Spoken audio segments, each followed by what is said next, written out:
Good Karma Brands radio station.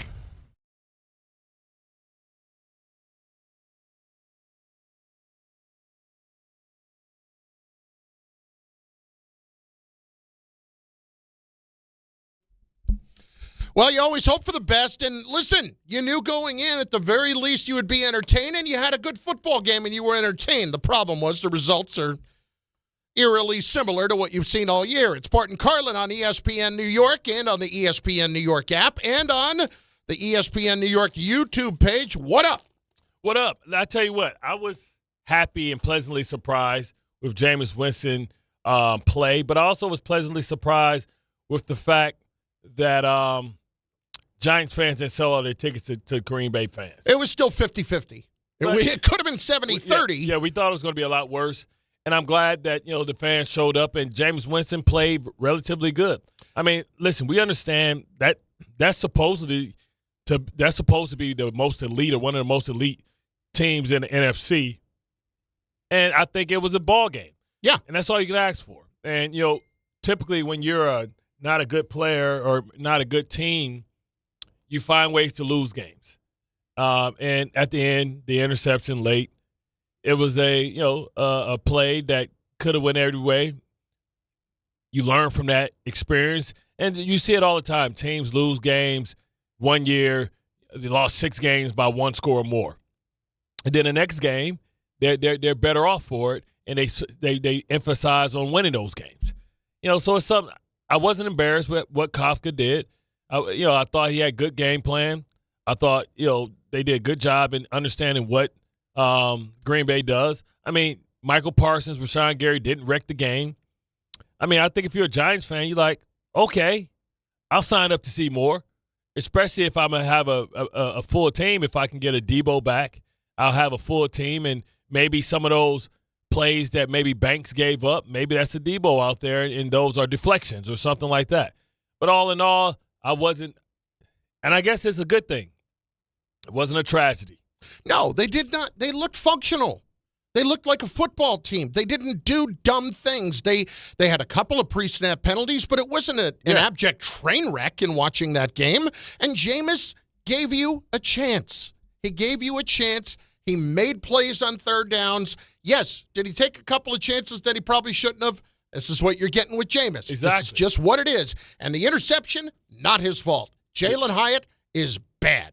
Jalen Hyatt is a bad receiver in the NFL. I don't care if he won the Biletnikoff in college, but for him and Jameis, I know they haven't worked together a whole lot, but I put that absolutely on Hyatt because I know Jameis is going to know where he's supposed to be. And the thing is, I don't know if it's a Jalen Hyatt isn't good as Jalen Hyatt hasn't had the experience not only with Jameis, but just in those situations. Well, but he hasn't played well enough to get a chance to have those experiences. Correct. So, I mean, at the end of the day, that's what this is about.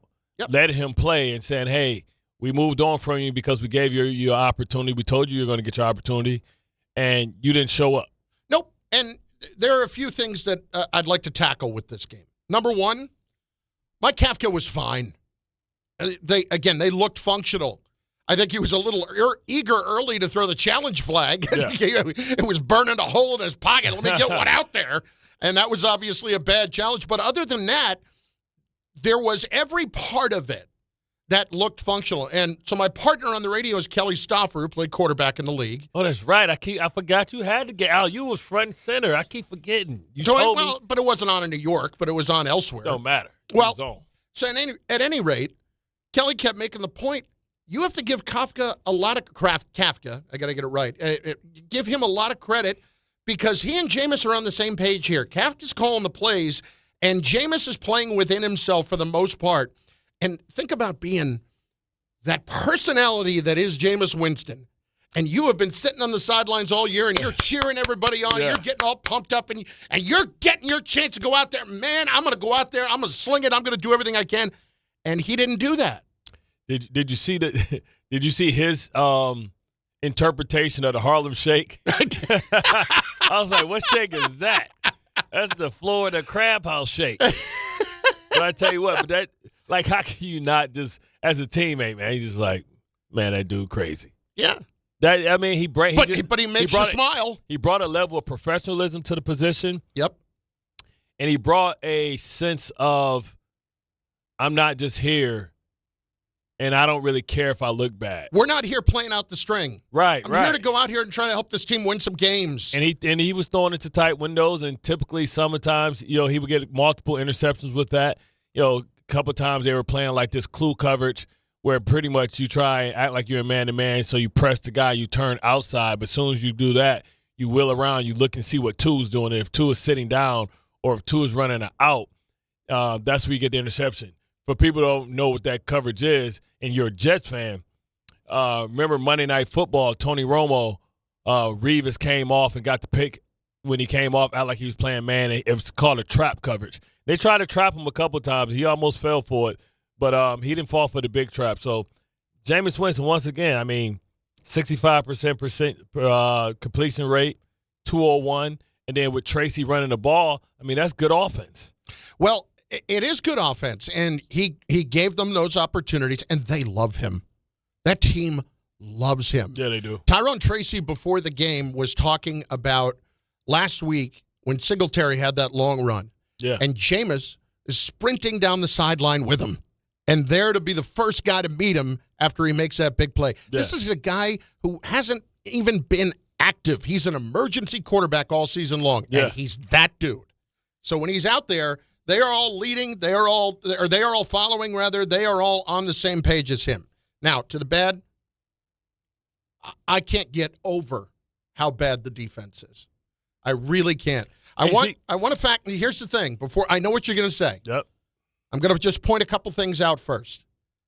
That's a team that came in that had scored 20 points total in their previous 2 games with Jordan Love. Love gets hurt on a series, leaves for the series. Malik Willis leads them down the field and scores. Yeah. Josh Jacobs gets hurt. It's the 31st ranked defense in the league against the run, and their number 1 running back gets hurt. And I'm not going to lie, 2 guys that I had not heard of before doing my prep work last week. You had to go deep into the archive. Emmanuel Wilson, who is Chris Brooks, and you're somebody texted, Mama, he in the game. What? I'm out shopping, doing some shopping. He in the game. Those 2 guys, leading into last week, I had not heard of. Yeah. And they are out there playing running back, and the Giants still can't stop them. They still can't stop them. Shane Bowen, I don't know if he'll be fired today. I don't expect it to happen today. But I don't know how, with the level of talent and the money invested, how he's not. And again, I don't understand how they end up in this position. Before it was the kicker, now it's a corner that they find out 20 minutes before kick that Paulson Adebo can't play. Can't go. How is that possible? We could have did this, or you didn't wake up, and how do you hurt yourself in warm-ups? He had a bad knee to begin with, but I don't know how bad. But still, you don't practice or show up and go through warm-ups and say, I can't go. Like, at that point, we counting on you. We got nobody else we can throw in. You're a body, so now you put stress on everybody else. So just to give you an idea, an hour and a half, to take you behind a little bit in how this goes, an hour and a half before the game, we have the inactives come out, right? And so everybody does that. Everybody checks in on them for their fantasy lineups. The 2 teams will send somebody by each broadcast booth to go over things. And I looked up at the Giants guy, and I said, Adebo's playing. Like that. Adebo's playing. And he said, Not like I had seen something in the pregame warm-up. He said, no, he's going. He's good. Not 15 minutes before kick. How does that continue to happen? Honestly. That's crazy. I don't know what type of protocol they have, but that puts your team at risk. But to answer your question about Bowen, maybe they didn't want to fire him with Daboll because that would have put so much on Kafka, having to rename and name another assistant coordinator, something like that. But I think we're at the point where we know that somebody else deserves a chance. Yeah. To see if they can do something better, if they can call the plays, if they can be more aggressive, if they know the calls, when to call them. Because to your point, Jordan Love was hurt the shoulder. They didn't get a lot of pressure on him yesterday. And, Malik Willis not being able to adjust and understand what you're going to get from a mobile quarterback. Everybody knows that the RPO game was live, you got to be able to have a game plan for that. Even if they had Malik Willis package, you had to be ready for that. I mean, what a throw across his body, scrambling, to I think it was to Watson, you know what I mean? And the defender's right there, and his arm is right there, and the guy, takes it away. It's hard to be super critical, but, as a defense, to give up, the defense can say 5 of those games are ours. Mm-hmm. That maybe, we show up maybe 2 out of the 3. To be 0 for 5 is tough.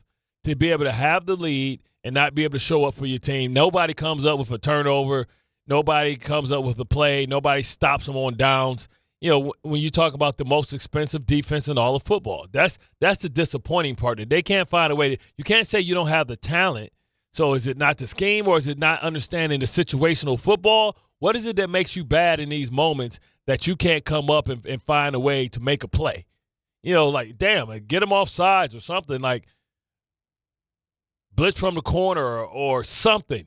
But it just seems like he doesn't have a feel of how to get big plays out of this defense. Here is Kafka after the game on whether or not he'd reevaluate the defensive staff. That's the beauty of football. It's a team game. It's never about one person or one side of the ball. Every unit had opportunities to make plays. And so it's a team game. We're going to look at it. We're going to evaluate everything. We're going to evaluate all the players, evaluate all the coaches, the calls, be hypercritical of that, and then find out those areas where we can be better and knock those things out. And that's what we're going to do this week in practice. It's all of us. It's all of us together on it, and we're going to get arm in arm and go get back to work. That's a guy who wants to be a head coach right there. That's an answer for somebody who is going to tell you nothing. Yes, in that politically answer. Correct. Like, yes and yes, sir. Like, thanks a lot. We appreciate you. Listen, I don't know what more you actually need to see from their defense this season. This is not just over him evaluating what he saw yesterday. It's what he has seen all season long, and it has been bad. It has been so bad. And the chance there for the Giants and losing another close game, actually taking the lead and then just giving it right back. And Watson made a great play. Watson made a great play in traffic. If Adebo's there, as you kind of pointed out earlier, does he make that play? Knock it away? Maybe. But Deonte Banks is awful. But this is what goes back to me when you talk about Shane. Yeah. Like, this is the thing. That's a first rounder in his 3rd year. So that's why I don't get how Shane is still even here. Well, to that point, here's Jay Glazer yesterday on Fox talking about the names for coaches, and then pay attention at the very end to what he has to say. They're not going to have a coaching search that is going to span everywhere. I talked to Joe Shane, their general manager, about this week. The first way is, hey, do we get a guy to come in and develop our quarterback? The other way is, do we get a guy to come in just for the culture and have confidence that he's always going to have the right coaches, like a Dan Campbell has done over there, right? Or if you have a Mike Tomlin with the right culture. One place I don't see them going to, though, is college. There's been a million college names out there. I don't see them doing that. But I think you could see guys, a Mike McCarthy, if we're talking about for offensive coaches, right? Matt Nagy, a guy like Arthur Smith, somebody who's had some experience in the defensive side of the ball. Steve Spagnuolo, Lou Anarumo, who brings that presence also, but also a name who's starting to really pop up. We talked about the game earlier. Chris Shula, the defensive coordinator for the Rams. Is Joe Shane? Yeah. He's fine? Joe Shane We're just right going to let him roll? He's the one that's going to end up doing the search. How? I know how. It might have to do with John Mara's health.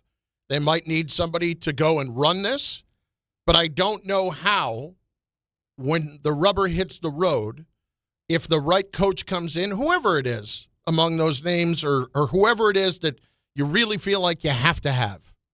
Yeah. For instance, I don't think Mike Tomlin is going to be sitting here, if it was actually a possibility of taking the job, that Mike Tomlin is going to be sitting here and be okay with Joe Shane being the GM. I don't know how you would do that. Mike Tomlin's going to be in the playoffs this year. He might be. He might be. And it's painful to watch. And it's not painful to watch, but listen, they're the one thing you can never argue about him, and I think he's a great coach, and I don't really want to lose him, is that Mike Tomlin will always get the most out of his roster every single damn year. Yeah. Every year. They literally have not had a losing season in whatever it is, his 17 years there. I just can't see Mike Tomlin coming over here saying, I'm going to listen to Joe Shane. No. No. Like, so why would you make any coach come over here and do that? Because you may get a first-time coach that's just going to be happy to have a job, and it's going to allow Jets got a first-time coach that they hired before they hired the GM. Yeah. And they trusted him enough to put him in charge. I'm not saying it's been the right move yet, but there does seem to be a way to go about this now at this point. Yeah. Can we I'm looking at the defensive coaching staff. Slim pickings, but usually the DB coach makes good defensive coordinators. So that'd be Jeff Burris. Or defensive line coach. Brian Cox been around for a long time, man. He's got to know how to call defense. I would think so. He was a great defensive player, and he's been coaching almost for let me hit it. He's been coaching for almost 20 years. Oh, yeah. Easily 20 years. He's got, at this point, bro, because he was with New England.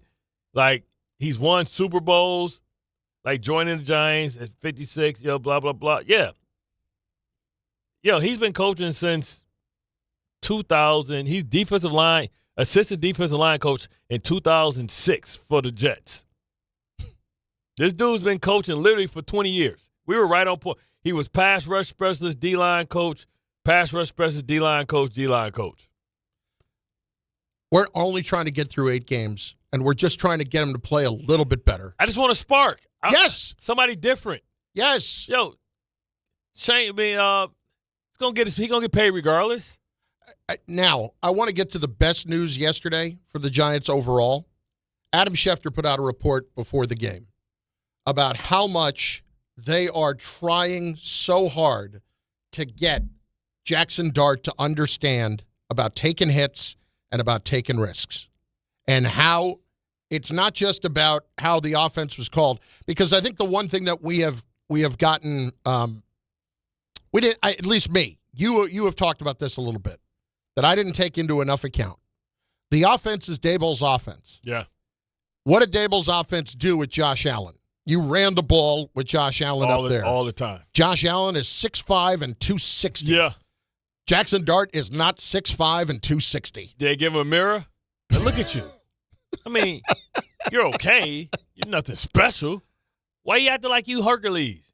It was just, to me, that was the best news of all yesterday. And it's not that wasn't something that should have been happening anyway. Yeah. It's just nice to hear that they're actually acknowledging it and doing something with it. Like, brother, we need you, man. You don't understand how important you are. I mean, you even see it with Jalen Hurts. We saw it with Justin Fields. Like, Justin Fields didn't look like he wanted to get hit. He was going out of bounds, getting down early. Because, listen, time is undefeated. Time is already not on your side, right? And you're closer to the end than you are to the beginning at this point. But if you want to, speed up the process by taking these unnecessary hits and getting concussions, then you're going to be like one of these supernovas. And we'll never know your true potential because you're going to be in and out of the lineup and you're going to be getting hurt. So you need to get it through your thick skull, man, that we need you out there because you bring something that's special. And we think you could be special. But the best ability is availability. Nobody wants to hear about potential. At this point, they want to see results, man. And you got a lot of people jobs in hand. Because if you don't win, we all know changes are going to happen throughout the organization. So, I mean, I don't even know what quarterback he can talk to. I forgot who I saw, bring all these guys up. Talked about how short Steve McNair's career was. Mm-hmm. Talk about how short Randall Cunningham's career was. And when RG3. And when Randall Cunningham came back and he played with Minnesota, he wasn't running around. No, right? He was chucking it all over the lot. Right. That's why he won an MVP. Plus, his body was healthy. Exactly. And he wasn't running around putting it at Harn's way because he had wisdom. You talk about Michael Vick and his injuries, right? You talk about, to a certain extent, Russell Wilson and his injuries. Like, you got to be better. You got to be smarter because it's a lot of guys that electrify this league and do all that. But when's the last time you seen one play 20 years or 15 years? You know what I'm saying? Where we talk about, man, look how great he was. Like Troy Aikman, concussions. He didn't run around. Like Steve Young, same thing. Like, you saw to win this for John. John stopped running. John used to try to be out there, be loose, reckless, and he started getting them hits. And the one time in the Super Bowl that he did, he got spun around like a helicopter. This one for Daisy. He's running. I can just hear, ah! Which way's up? Which way's up? It's Bart Carlin, ESPN New York, and on the ESPN New York app and on YouTube. Go there, watch the show, be a part of it in the YouTube chat. Let's hit Freddie in Brooklyn to start things off today on ESPN New York. Freddie, what's up, dude? How are you? Not Freddie, but it's Eddie. Eddie. It's Eddie from Brooklyn. What's going on? Bart, We gonna get our screener's miracle ear, man. What do you got? Eddie. And Eddie dropped off. I don't know. He disappeared. Nice phone. They probably thought it was Freddie's phone, and they cut him off. Not these guys. David and Elizabeth is up next. What's up, D? What up, fellas? Hey, do I sound like I'm swimming underwater? I'll be hating that AT&T service. It stinks. Yeah, a little bit. You kind of a little bit. That's how we know you in a warehouse somewhere. Yeah. You can go to warehouse, like, fellas.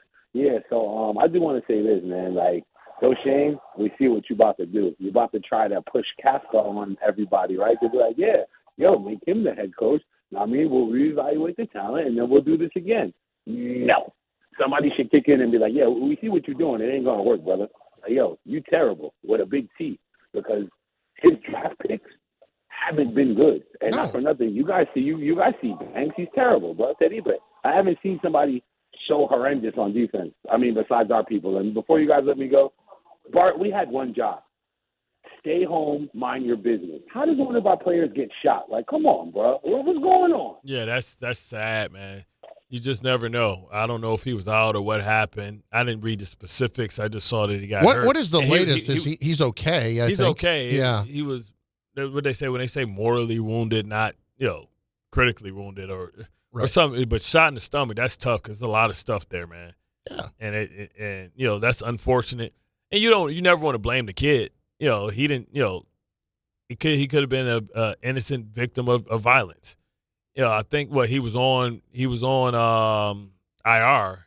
Yeah. So sometimes that's a tough place to be because you feel so disconnected from everybody, right? Because you're not around everybody you're else. Not around. You coming in, you doing rehab while they're at practice. When they come back, you're gone. Like you're on a totally different schedule. Are you not even in meetings or anything like that? It depends on what the injuries are, but remember, guys like Vera Tucker, and they left. Yeah. And so, he's done for the year. I don't know what his contract status is, but, you just have to be careful, especially out in these streets. And, you feel like you got to realize that not everybody's happy that you're there.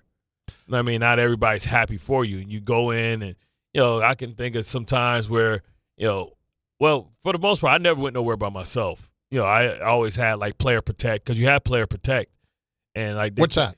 Player protect is like they drive you around, but they're armed former police officers. Oh, they're armed. Okay. Yeah. Most of them are armed or have the ability to be armed, but they're former police officers. I knew they had the driving service if you needed a lift. Yeah, it's called player protect. Okay. So like Jets, Giants, they all use it. John is the owner, and Owen's been driving around for a while. They drive for both people. You call them up, and you be out there by you're not worried. They walk you to the front door. Like, they go talk to security before you go places. They make sure you're good. Because a lot of these young guys, now they just take Uber. Yeah. And, when you get out of Uber, it's good because I think sometimes they feel like with Player Protect, they think that the Player Protect people are telling on them or saying, hey, he was out or I had this guy. And it's supposed to be anonymous. The latest on Boyd from Rich Cimini is that he's in critical but stable condition. And New York police have released surveillance images of the man sought in the shooting. Do they know where he was at? I don't. Was it late at night? I haven't read the whole story. Yeah, I'll read during the break. Yeah. It's Bart Carlin, ESPN New York, and on the ESPN New York app at 800-919-3776, 800-919-ESPN. Get in the comments over on the YouTube chat as well. We will get you going with that here momentarily. So much to do. A lot going on around the league. Yeah. The quality of play it's tough. It's parity. 1.0. I got to tell you, I looked up a couple of times yesterday in the morning before the game, and I'm looking at that game, and I'm like, oh, my Are you talking about at 9 o'clock? Yeah, just like, oh, look, it's 13-6. We're really sending our best over to Spain, aren't we? Yeah, Spain can't get enough of the Commanders. Well, at least it ended in a kick. Football, Americana.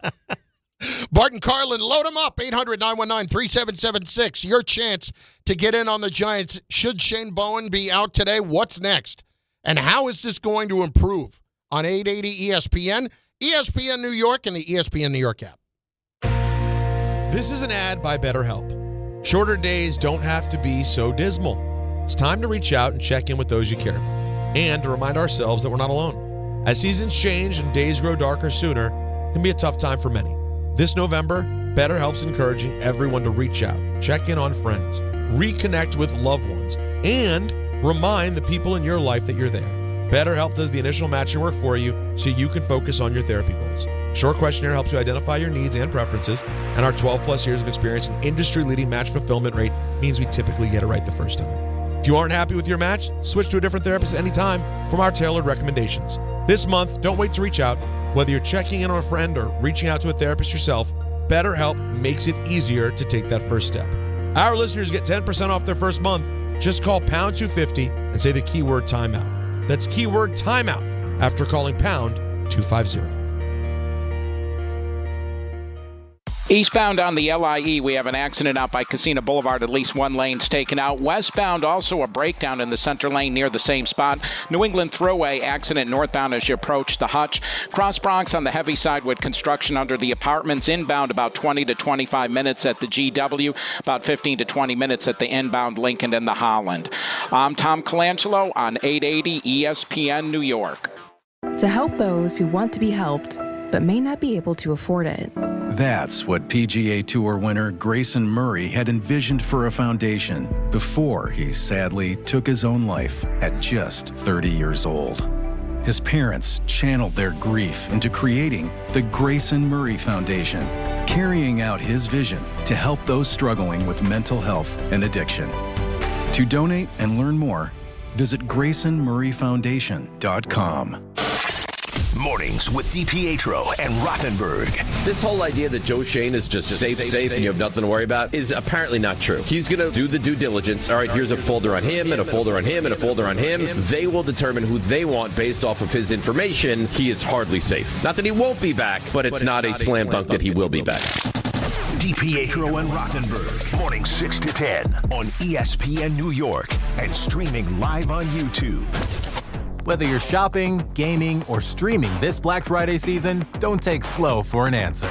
Get Optimum Fiber for the fastest, most reliable, and most consistent internet speeds. Starting at $25 a month, call 888-4OPTIMUM or visit Optimum.com to switch. Act now and get a full year of Netflix, an unlimited mobile line, a $400 prepaid card, and more, all on us. Call 888-4OPTIMUM or visit Optimum.com today. Optimum, don't take slow for an answer. Terms apply. See Optimum.com for details.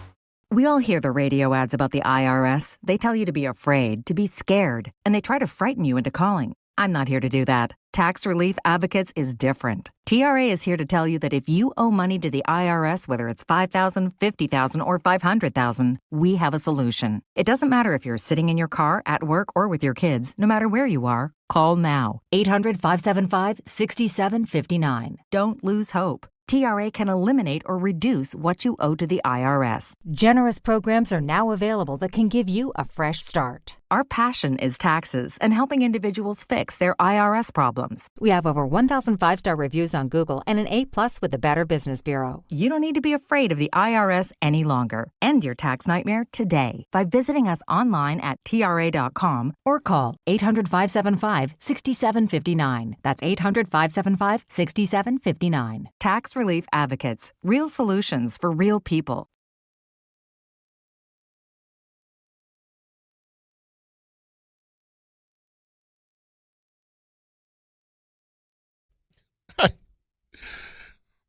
Bart had to say, who's Rutgers got this week? Ohio State. At Ohio State. Oh, don't tell me it's homecoming. It's funny. Last time we went out there, I sat on a plane next to Malcolm Jenkins, and he was going out there for homecoming. Yeah. And I'm sitting there the whole time, and I had met him once or twice in Philly when he was playing for the Eagles. But all I kept thinking sitting there saying was, why didn't you go to Rutgers? Why did you love Piscataway? What are you doing? Man, so many people, man. Y'all used to be the talent, man, and that the key used to be y'all used to always get in-state talent, man. Now it's crazy, man. You look at the fact that, well, at least you guys are coming off rest. True. Should be all healed up. Yep. Like popping out of your skin. I'm looking forward to it. I always look forward to going to the Horseshoe. It'll be interesting. 800-919-3776. Over on the YouTube chat, we will also get into some of those comments, including Rig, who checks in with the NFL needs to end these games in other countries. It is just stupid. No, it's money-making. You're crazy. It's stupid. Are you crazy? It's not stupid. The quality of play is bad just given what happens. Why do you think the NBA plays in China? Like, come on, bro. Exhibition games. Bro, do you want your tickets to go up so we can pay these people salaries? Yeah. That's not happening. We trying to get some money from somebody like this is an event. Like they might not even be somebody that even cares about sports, but some people just want to be or football. They just want to be part of the event. And then C Money checking in relation to Dart and his size, 6'2", 225, not even close to big, even compared to a linebacker or a defensive end. You're going to get swallowed by those guys. It's funny, man. I don't know if he a Baker Mayfield fan, but Baker be lowering his head. Baker crazy. Like, well, Baker's just insane. Yeah, somebody going to check that easy button, too. Yeah. But it ain't happened yet. And I don't know how. There have been plenty of times where he's slid and Baker, but they don't have designed runs for Baker either. Right. He's scrambling, so, like, nobody's in the mood of, like, oh, let's hit him like a real player. That's why I can blame Daboll for this happening, because so much of it is predicated around what his offense was with Josh Allen. And hey, if we're going to be truthful, did some of it with Daniel Jones, too. That's why Daniel is big like Josh, but he ain't not quite that size. He don't got the thickness like he ain't like the country strong. It's like Josh Allen, Roethlisberger. Those guys were big and thick, and they could take hits. Yeah. Now they're going to pay for it down the line. Like Josh is like a cowboy. I would say like Daniel Jones is like your accountant. You know what I'm saying? Pretty much. Like, I'll give an example. In New Jersey, I would see Dave Brown around town, the former Giant quarterback. Yeah. Tall, big guy. You think, okay, but not thick. Yeah. Not somebody you'd look at and say, that guy can take a massive hit. And he took plenty of his hits. That's why Eli ass used to fold up like, you ain't hitting me. Yeah, Eli, tall. Yeah. He's got the size, but at the same time, thin. Yeah. Even Brady would curl up into a ball and go down. Like a bad tent. Like, you got it, big dog. Eddie is back. He is in Brooklyn, and he's next on ESPN New York. Eddie, what's up, bud? What's up, Carlin? What's up, Bart? At least we got your name right this time. I always get y'all names right. No, not you. I'm talking about our screener. Retired. I'm talking about our screener. Oh, thank you. But at least it rhymed. I like rhyming, Freddie and Eddie. But anyway, let me get to my point. Before I get to my point really quick, when I was listening to you guys last week, and Carlin, I think you should take up Bart and work out with him. I think that's a great idea. But anyway. Yeah, because you ain't doing it. I wouldn't. That's why you think it's a great idea. Because you laugh at the thought of my fat ass sweating all over the place. Come on, just 30 more, Carlin. You just do a little at a time. You go with him the first time, you do 15 minutes. And then you gradually move up. That's all. And you're having fun. You're with your boy. You know what I'm saying? The second best Jet of all time. Oh, we can go play. We can go play. Appreciate it. We can go play trampoline dodgeball. That'll get the blood boiling. All right. Let me hurry up and make my point before y'all cut me off. All right. So, the Jets and the Giants, man. These organizations, man. Not really the Giants, but mainly the Jets. It's pathetic. And I denounced the Jets. I've been a Jet fan since 1980. I was a 9-year-old kid. I'm not cheering for this squad no more. You renounce your throne? And then the other point, what'd you say? You renounce your throne? You're no longer the king of Zamunda, man? I did, Bart. What I did was I went on YouTube and I burned the jersey. And you know what number jersey it was? Oh, don't say 57. It was 57. No, I'm just kidding. It was Jamal Adams. It was Jamal Adams, number 33. But my quick point, because I know I've been here too long. It's okay, Eddie. Just go. They are shaming They are shaming the name of New York. They don't play in New York. They don't practice in New York. Change the name to New Jersey. And we need a New York team. And I'll be speaking to y'all later. Holla. Listen, that's, by the way, there was a little comment from, I think it was from this weekend. Maybe it was some other time. Yeah. I don't know. So you got the Buffalo Bills? No, Chris Christie made a comment like, if they made it the New Jersey Giants or the New Jersey Jets, I would immediately renounce the Cowboys. Shut up. Nobody buys that for a second. I would immediately renounce the Cowboys. We'd all be seeing your ass up in that booth, right? Stop. Hugging Jerry Jones. Same time. So he was a Jet fan when they were in Long Island. Oh, he's saying no, he's a Cowboys fan. He's from Jersey. I know it. Yeah, but he's saying no. But if we made it the New Jersey Giants or we made it the New Jersey Jets, I would leave the Cowboys so quickly and root for them. Shut up. Let me tell you something. Nobody believes that. I had to replace. He left our Little League team. He's supposed to throw out the first pitch. He bailed out on the Little League team in Mendham to throw out the first pitch. Really? I had to throw it for him. Well, how late did he bail out on it? It was late enough for them to call me like a little bit before. What are you talking about? Like, come on, man. He didn't chop her in? Man. And I think he didn't live too far from there, if memory serves. Bro, he lives right down the street from me. Yes. Like, bro, he like the type of dude that would be at the grocery store. Remember them old referee bike pants, shorts with the double snap button? No. Like, bro, man, put that up. No. He wasn't wearing those. You thought I looked like a muffin top. Roy and Patterson, I got to get this out of my head. Roy, what's going on, dude? Hey, good morning, guys. I am one of the individuals, as a black man, I do not believe that the Rooney Rule is working and never really has worked. But what I see is a troubling trend in that black NFL assistant coaches all seem to be heading into the defensive coordinator aspect, defensive back coach, or stuff like linebacker coach. These are not people that are getting hired these days, but nonetheless, with a league that is 70% black, we're being steered into that direction. And the flavor of the month right now is offensive coaches, and there's not many black offensive coaches that are getting these opportunities. And I just wanted to go ahead and get an idea of what you guys' thoughts are with regards to that. And I thank you very much. I love listening to you. Stay there, go Roy. ahead. So just so I can explain to our listening audience what you're talking about, right, and how it comes from our perspective, right? What you're saying is all the coaches and all the talented coaches that we perceive to be talented are being given defensive coordinator jobs, right? Linebacker coach, defensive line coach, defensive backs coach. And how that looks and how that comes off to us, I'm trying to say as an African-American, how this comes off as us, it's like it's usually this narrative that we can play the violent side of the ball, not the nuanced and sophisticated side of the ball, which is considered to be the offensive side. They always say that it's easier to play defense than it is offense. But one thing I would – and listen, we continue to fight that fight.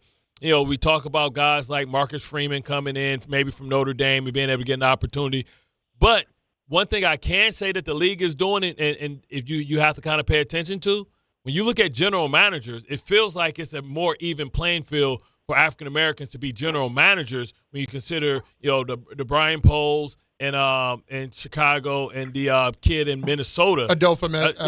Right. Yes. So it seems like we are breaking through. We are breaking through as far as general managers, but it's a huge disparity. And, we can fix that when you think about guys like Brian Flores deserves an opportunity. Aaron Glenn did get an opportunity, but it's still not enough. And, we have to make sure that we make it apparent. We have to be outstanding in what we do. And it's been a long time since I can think of that we had a outstanding, African-American offensive coordinator. And so, it's up to us, too, to try and fight for these positions as well. Yes, I definitely believe what you're saying is exactly right. General managers basically, high level intelligent men in order to go ahead and get they're businessmen in order to go ahead and get those particular positions. But no, we are not getting those offensive coordinator jobs at this time frame. Well, general managers are considered executives and also talent evaluators, because a lot of times the general managers aren't the people that really – you usually have a capologist and somebody that's working over the cap as well, right? So they are considered guys like Ozzie Newsome. The Wiz was somebody that can identify talent in the third, fourth, fifth round, right? So please believe that they're not getting these jobs because they're executives. They're getting these jobs because they're evaluators of talent, and they're really good at recognizing talent and building a team. So I wouldn't go that far and say, they're just some executives that don't have any football acumen. I don't think that's true, because, I think Brian Poles used to play football. I think he played for the Bears. I need to go back and look. He was an offensive lineman. Bart Carlin, ESPN New York, in on the ESPN New York app, 800-919-3776. Let's see. Marcus Blackman complaining that I hate the Cowboys. Yeah, I do. Sorry, can't help you. Well, at least you get to see him tonight, baby. You get to see the Quinnen Williams Express, and they're getting Overshaw back. Listen, the crazy part is this thing is wide open with everybody losing. Well, this is what we have to get into, and we're going to do that at 11 o'clock with the first half of Sideline-to-Sideline. Yeah, I don't know. I can't predict it. I don't even know. How do we do our picks this week? I don't even know. When I look up, and granted, I know the two tackles are out, but Jacksonville beats the Chargers 35-6. Beat the brakes off of them. What the hell am I supposed to do with that? The thing is, Justin Herbert threw for he only threw 18 times. I don't know what to do with it all. Who's good? Who's bad? Spartan Carlin, ESPN New York. Get in on the chat. Watch the show on YouTube, and do it now. Good Karma Brands is proud to be an equal opportunity employer, providing equal employment, development, and advancement opportunities to all teammates and applicants. To learn more about careers with us, please send an email to talentacquisition@goodkarmabrands.com. That's talentacquisition@goodkarmabrands.com. Hey, let me ask you something. Would you seat your 3-year-old child on a windowsill? Would you seat them beside a lit fireplace or by the deep end of a pool? One last question. Would you seat your child in a car seat that's not correct for them? Car crashes are a leading killer of children ages 1 to 13. Secure their future. Seat them in the correct car seat. For more information, visit safercar.gov/the-right seat. Sponsored by the New York State Governor's Traffic Safety Committee.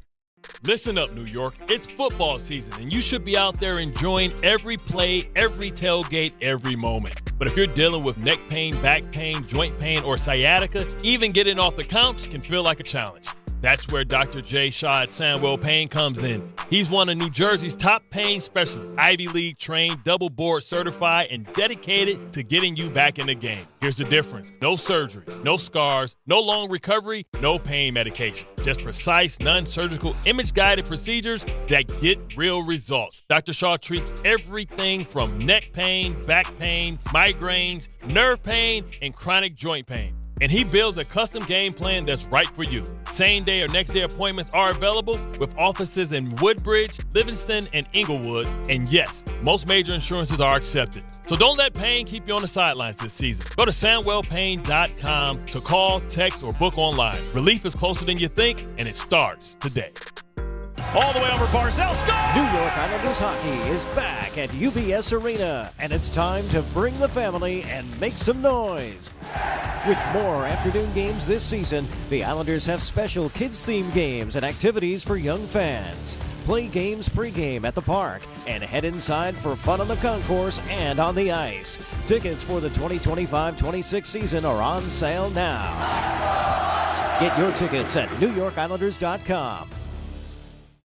Michelle's Moment here for Gainbridge and their Give Back program, Gainbridge Assist, powered by Parity. Gainbridge and Gainbridge Assist, powered by Parity's goal is to empower girls and women through sports and education, providing 32 organizations in 21 states $222 of grant funding during 2025. These grants aim to level the playing field and expand access to sports and education for girls and women across the country. Here's to a future with no limits for women's sports with Gainbridge and Gainbridge Assist powered by Parity. Clinton Yates here. The holidays are upon us, and so are the savings at Total Wine & More. Discover thousands of wines, spirits, and beers like my favorite, IPAs, perfect for every celebration and every budget. From bold reds to sparklers, you'll find the perfect wines to raise a glass this season. With the lowest prices for over 30 years, you'll always find what you love and love what you find only at Total Wine & More. Curbside pickup and delivery available in most areas. See TotalWine.com for details. Spirits not sold in Virginia and North Carolina. Drink responsibly. Be 21. You live for this. The wins, the losses, the slam dunks, and the buzzer beaters. The dream that this is your team's year. Hope, it's what keeps you coming back. So you represent with anticipation and with pride. Because when everything's on the line, your support means everything. That's why the NBA Store is here to support you. Check out the largest selection of official NBA gear at NBAstore.com. A Fanatics experience. This is Don, Hahn, and Rosenberg. I'm happy today that Shane is staying because that means that it's not John Mara making the decision on who the next head coach would be. Feel awful about Shane and think that he has done a terrible job. He's still more equipped to make the decision on who the next head coach is than John Mara is to pick the next general manager and head coach. Don, Hahn, and Rosenberg. Weekdays at 3 on ESPN New York and streaming live on YouTube. This is DiPietro and Rothenberg. Dropped by Fields, and now it looks like New England has recovered. I don't think they're giving themselves a legitimate chance to win football games with Justin Fields as their quarterback. We're all accountable for that. Coaches, make sure we put our guys in the right position. Just to make sure we get the ball to some other guys. They're still an undisciplined team. Details and discipline. That was a box that we didn't check. A lot of miscommunication out there. And guys not on the same page. I, as a fan now, think we should lose. And I don't think that's wrong. This is DiPietro and Rothenberg. Why? How is this possible? Ask Rich. Morning Start with DiPietro and Rothenberg. Weekdays from 6 to 10 on ESPN New York and streaming live on YouTube. Whether you're shopping, gaming, or streaming this Black Friday season, don't take slow for an answer. Get Optimum Fiber for the fastest, most reliable, and most consistent internet speeds, starting at $25 a month. Call 888-4OPTIMUM or visit Optimum.com to switch. Act now and get a full year of Netflix, an unlimited mobile line, a $400 prepaid card, and more, all on us. Call 888-4OPTIMUM or visit Optimum.com today. Optimum, don't take slow for an answer. Terms apply. See Optimum.com for details.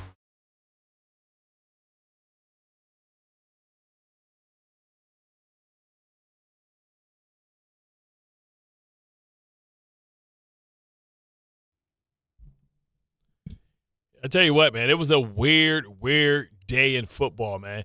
You think when you think you got it all figured out, it just takes you away and you just realize you know absolutely nothing.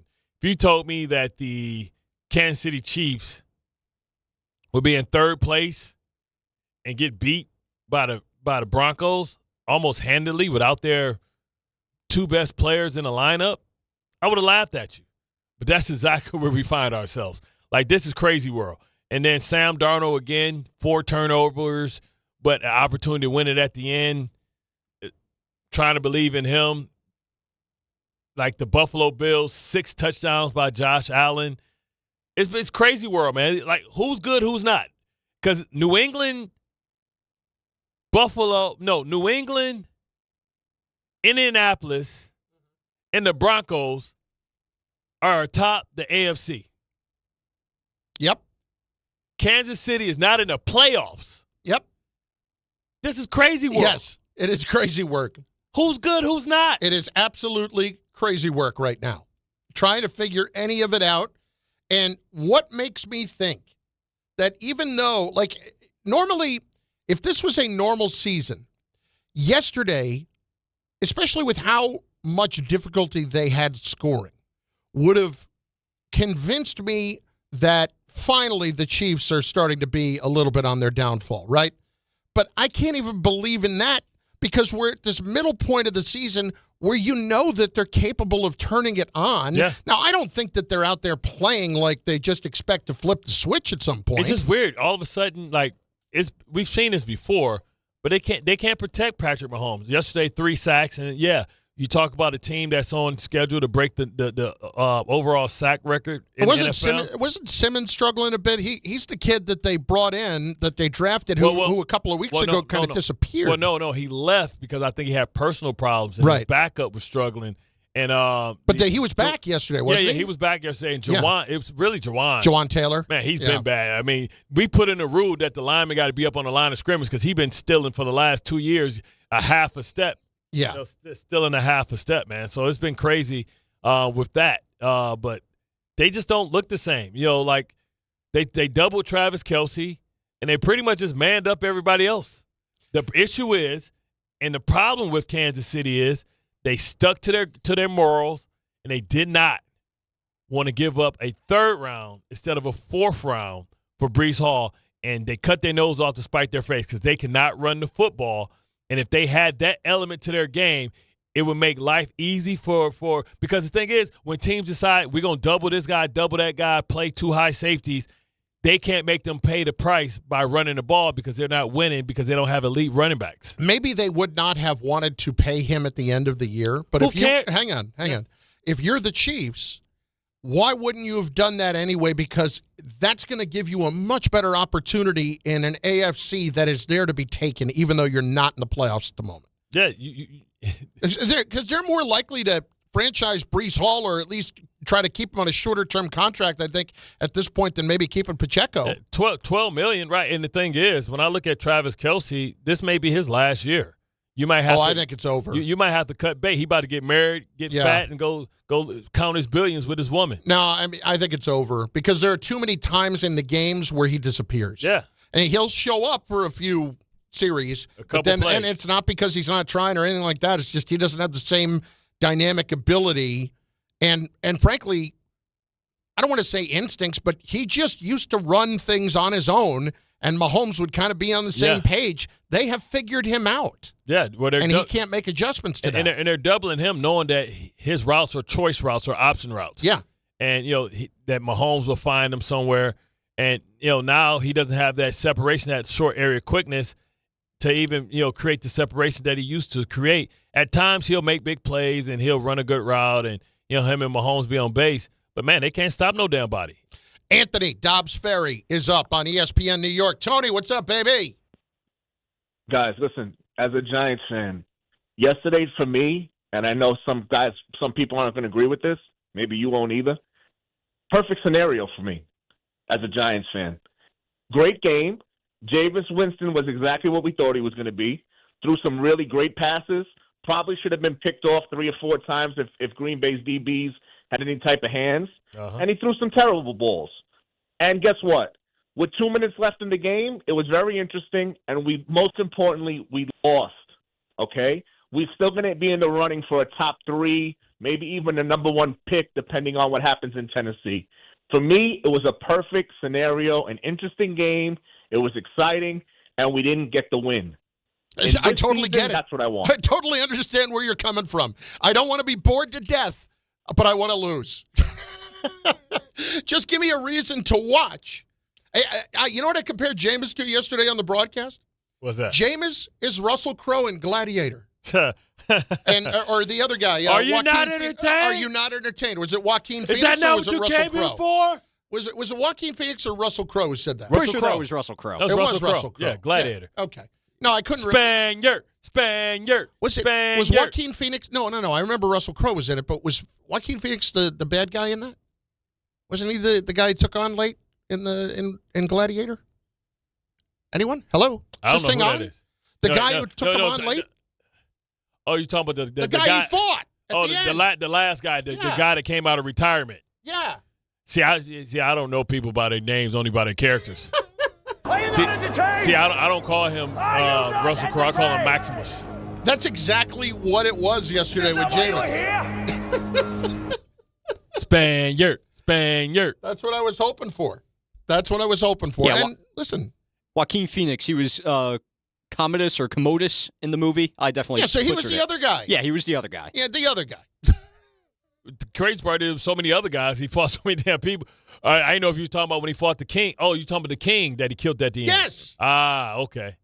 Yeah, I haven't seen the movie in 15 years. I hate him, man. I hate he wanted to do is if I see him like, oh look, we got an actor here. I'm like, man, I hate that. I'll smack the hell out.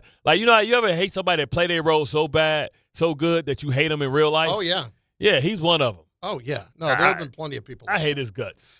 But 800-919-3776. In moments, we go sideline to sideline. Part 1 on Sunday's NFL action. Bart and Carlin, including what the hell is going on with the Chargers. That's next on ESPN New York. What's going on?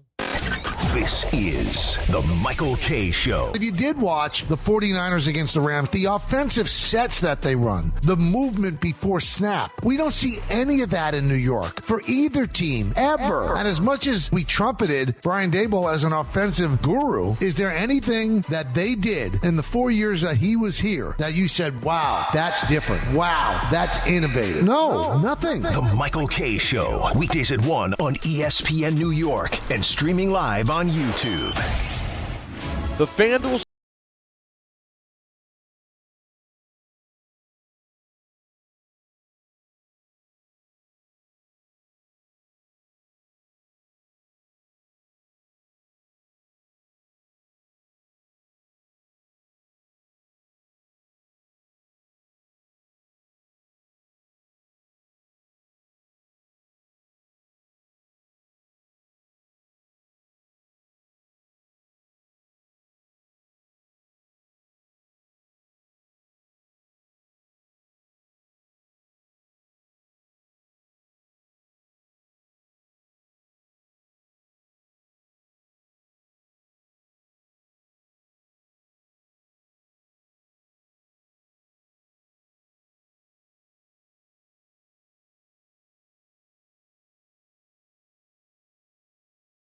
Why 467-369. I know that hiring can be challenging. You sort through tons of resumes and you get too many so-so applicants. You're just waiting for someone to match your role perfectly.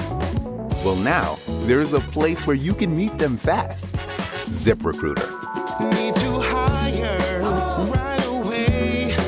Start your search for strong candidates. The right fit awaits. Build your team.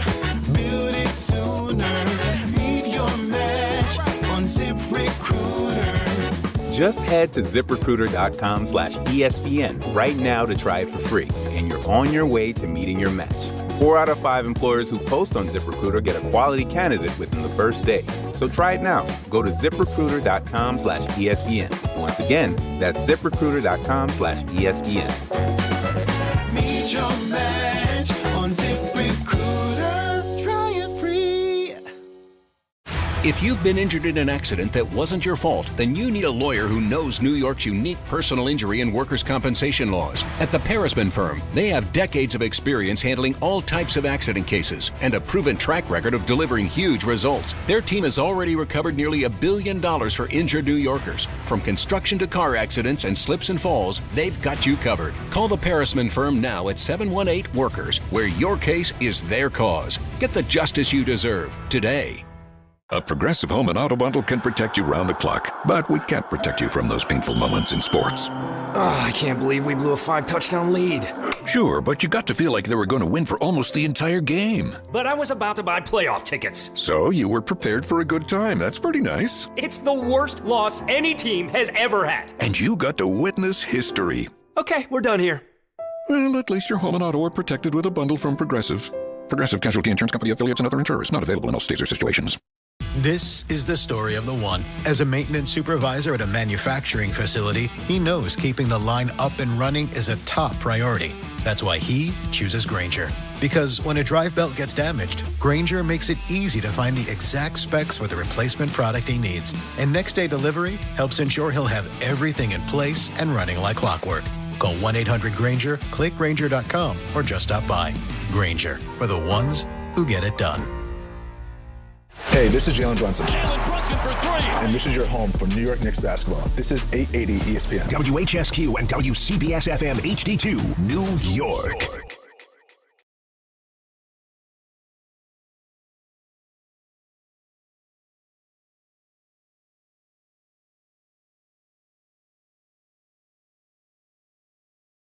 It was a weird day.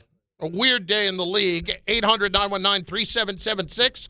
800-919-ESPN. Bart and Carlin on ESPN New York. There are a few different things that we want to get to, but we're going to do it all in Sideline to Sideline. It's going to happen. This is Sideline to Sideline. Go, go, go. With Bart and Carlin. Dolphins 16, Commanders 13 in Madrid. I thought the football gods were just punishing me. Honestly, I looked up every 5 minutes. Football. You got extra football. I mean, I don't know what they're doing at the end of regulation with the Dolphins. I mean, for Pete's sake, you can win the game at the end of regulation, and you don't. The whole thing was just bizarre. And you cannot argue that the quality of football that they get over there is not very good. It begins with the fact that it's the Commanders. Then it's the fact that it's Marcus Mariota. Then it's the fact that it's the Dolphins. And I tell you what, I am not feeling great right now. I needed the Commanders to win that game. I've got the Dolphins under 6.5 wins, and that was a Lackadini a few weeks ago. And now all of a sudden the Dolphins are sitting at 4 wins. I need them to really start to put it together and start losing some of these games.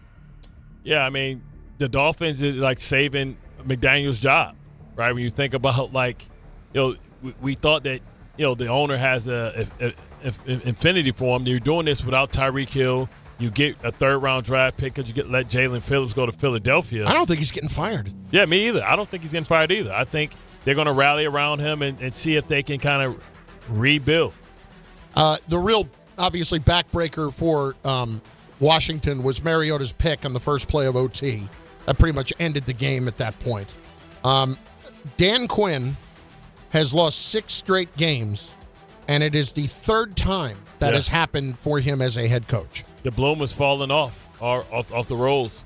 How much of this are you putting? I mean, obviously you put a decent amount of it on Jaden, but a lot of this is they didn't address McLaurin.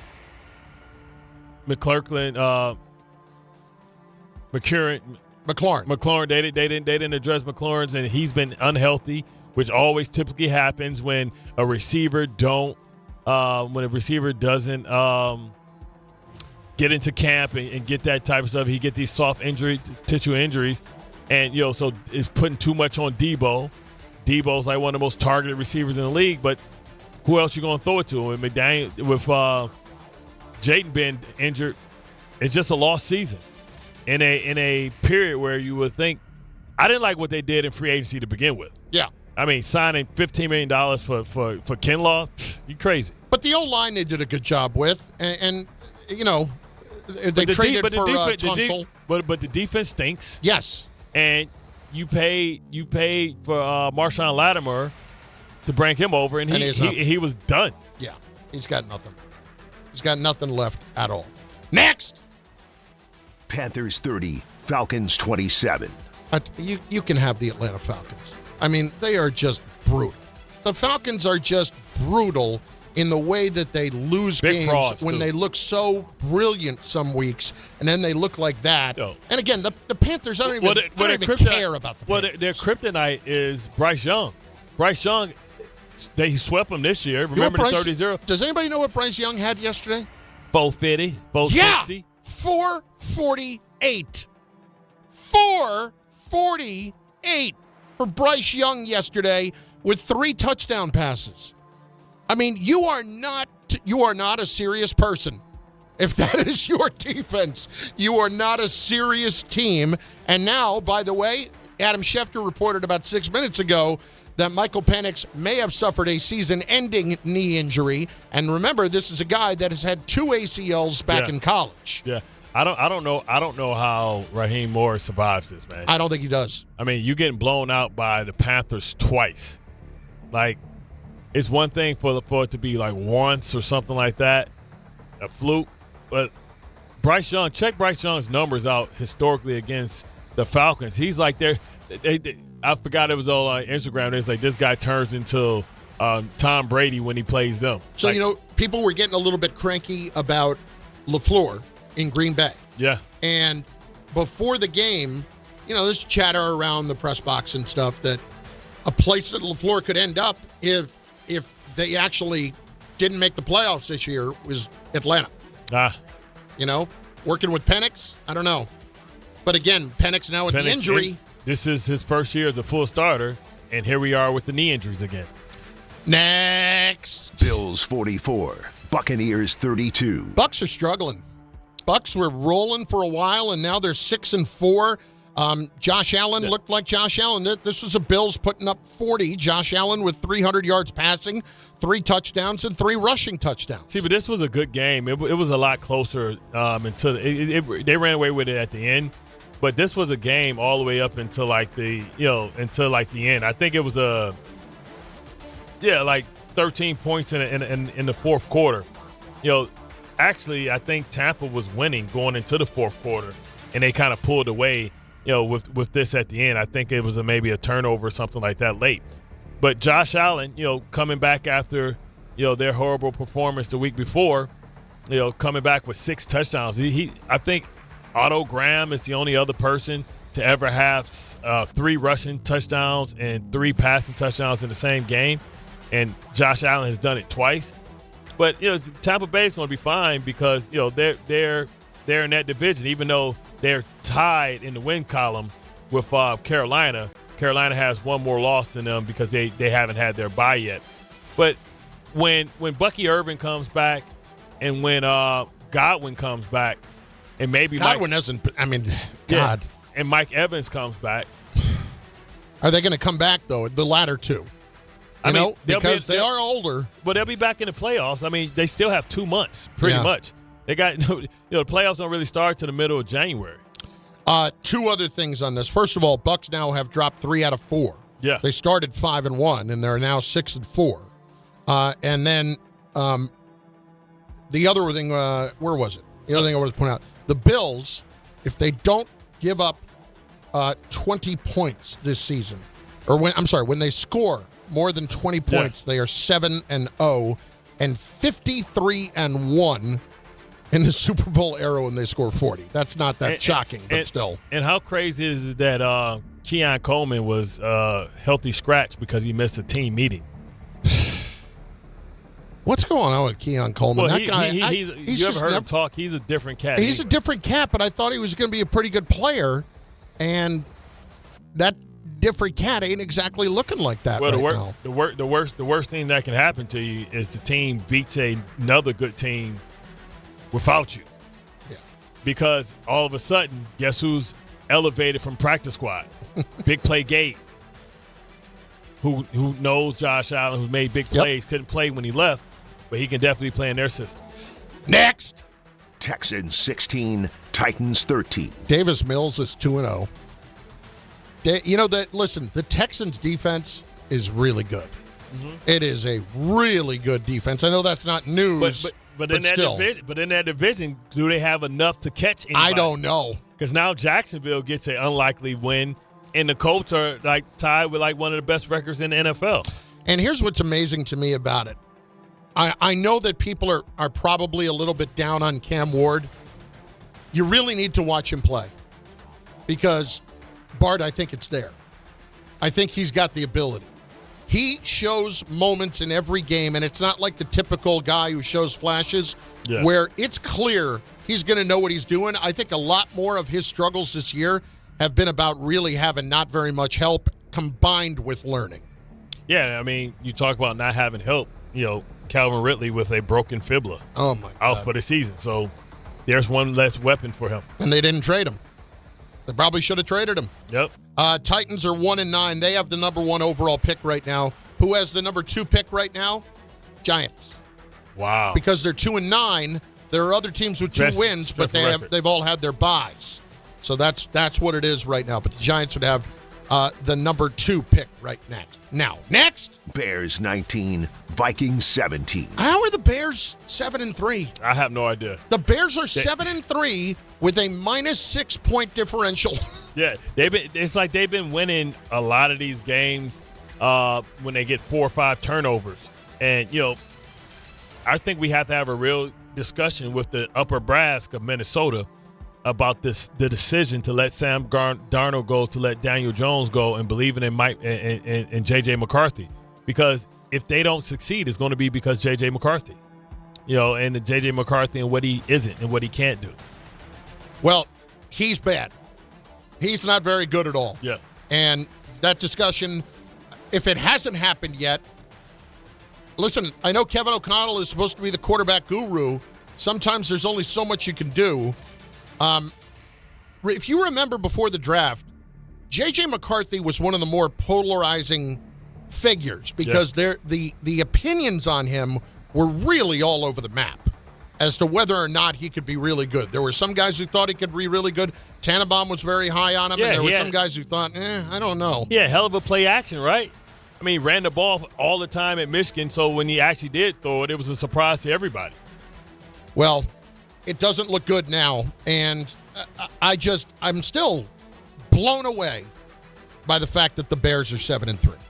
That's unreal to me. And that's like one of the strangest things that's going on in this league right now. All right, last one for this go-round. Steelers 34, Bengals 12. There you go. Aaron Rodgers broke a bone in his left wrist. I wouldn't think that's going to – it doesn't sound like they're ultimately concerned by it. Some ayahuasca sauce, and he good. Got to go to a different place.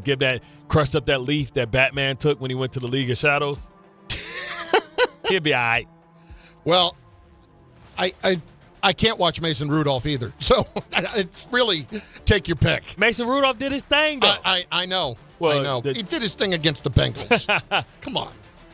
Who hasn't done their thing against the Bengals? Listen, Trey Henderson, don't even think about coming back, man. Just don't even come back. So, did you see the whole Jamar Chase, Jalen Ramsey thing? That was disgusting. And the thing is, he act like we don't know. He act like we don't know that it's cameras. Yeah. Honestly, I'm just – and I know we're going to do this in audio files, but I want to play this sound here real quick. First of all, Jalen Ramsey, after the game, if you missed it, it appeared as if Jamar Chase spit on Jalen Ramsey. Here is Jalen Ramsey. He spit on me, so I'm going to get football after that, respectfully. He spit on me for some blanking reason after that, respectfully. No, he said, so after that, it's up. So that means it's on, whatever. I don't care nothing about football. This is man against man. And Jamar Chase won for lying publicly, not knowing we already have the footage. Well, here he is. He need to be suspended for a game. Here he is. I ain't never opened my mouth to that guy. So what do you think prompted the reaction from him? Well, he don't like some of the words I told him. What are you saying? I ain't spit on nobody. Dude. I ain't spit on. He put a loogie on him. It was like that. I've been running on a treadmill for 10 minutes. I ain't had no water. Spit. It was like stuck and it was like sideways. Now remember, earlier in the year, game 1, Jalen Carter spit early in the first series of the game. And missed the whole game. Got tossed from the game, and they treated that as his suspension. Yeah. I bet you the Chase is going to get suspended. Oh, he has to be. He has to. And I'm glad that the Steelers didn't lose the game. I'm glad that the Steelers didn't lose the game. I'm glad that the Steelers didn't lose the game and then lost the player, get ejected. You know what I mean? I'm glad they were able to win the game. So now Jamar Chase don't care. At this point, they're not going nowhere. Well, Ramsey was ejected, right? Yeah, that's what I'm saying. Yeah. So whatever fine that he was going to get or anything, you rescind that and you add that to the Jamar Chase total. You fine him a hefty amount and suspend him for a game. And I don't know if that cost him a game check or not because he's the highest paid guy, $40 million or $30 million a year or however much he makes. That'd be a nice, healthy thing if he's suspended for a game. But I think he still gets to pay if he's suspended too. Bart Carlin, ESPN New York. We're going to get back to the calls in a moment at 800-919-3776. We might even do a frenzy of football.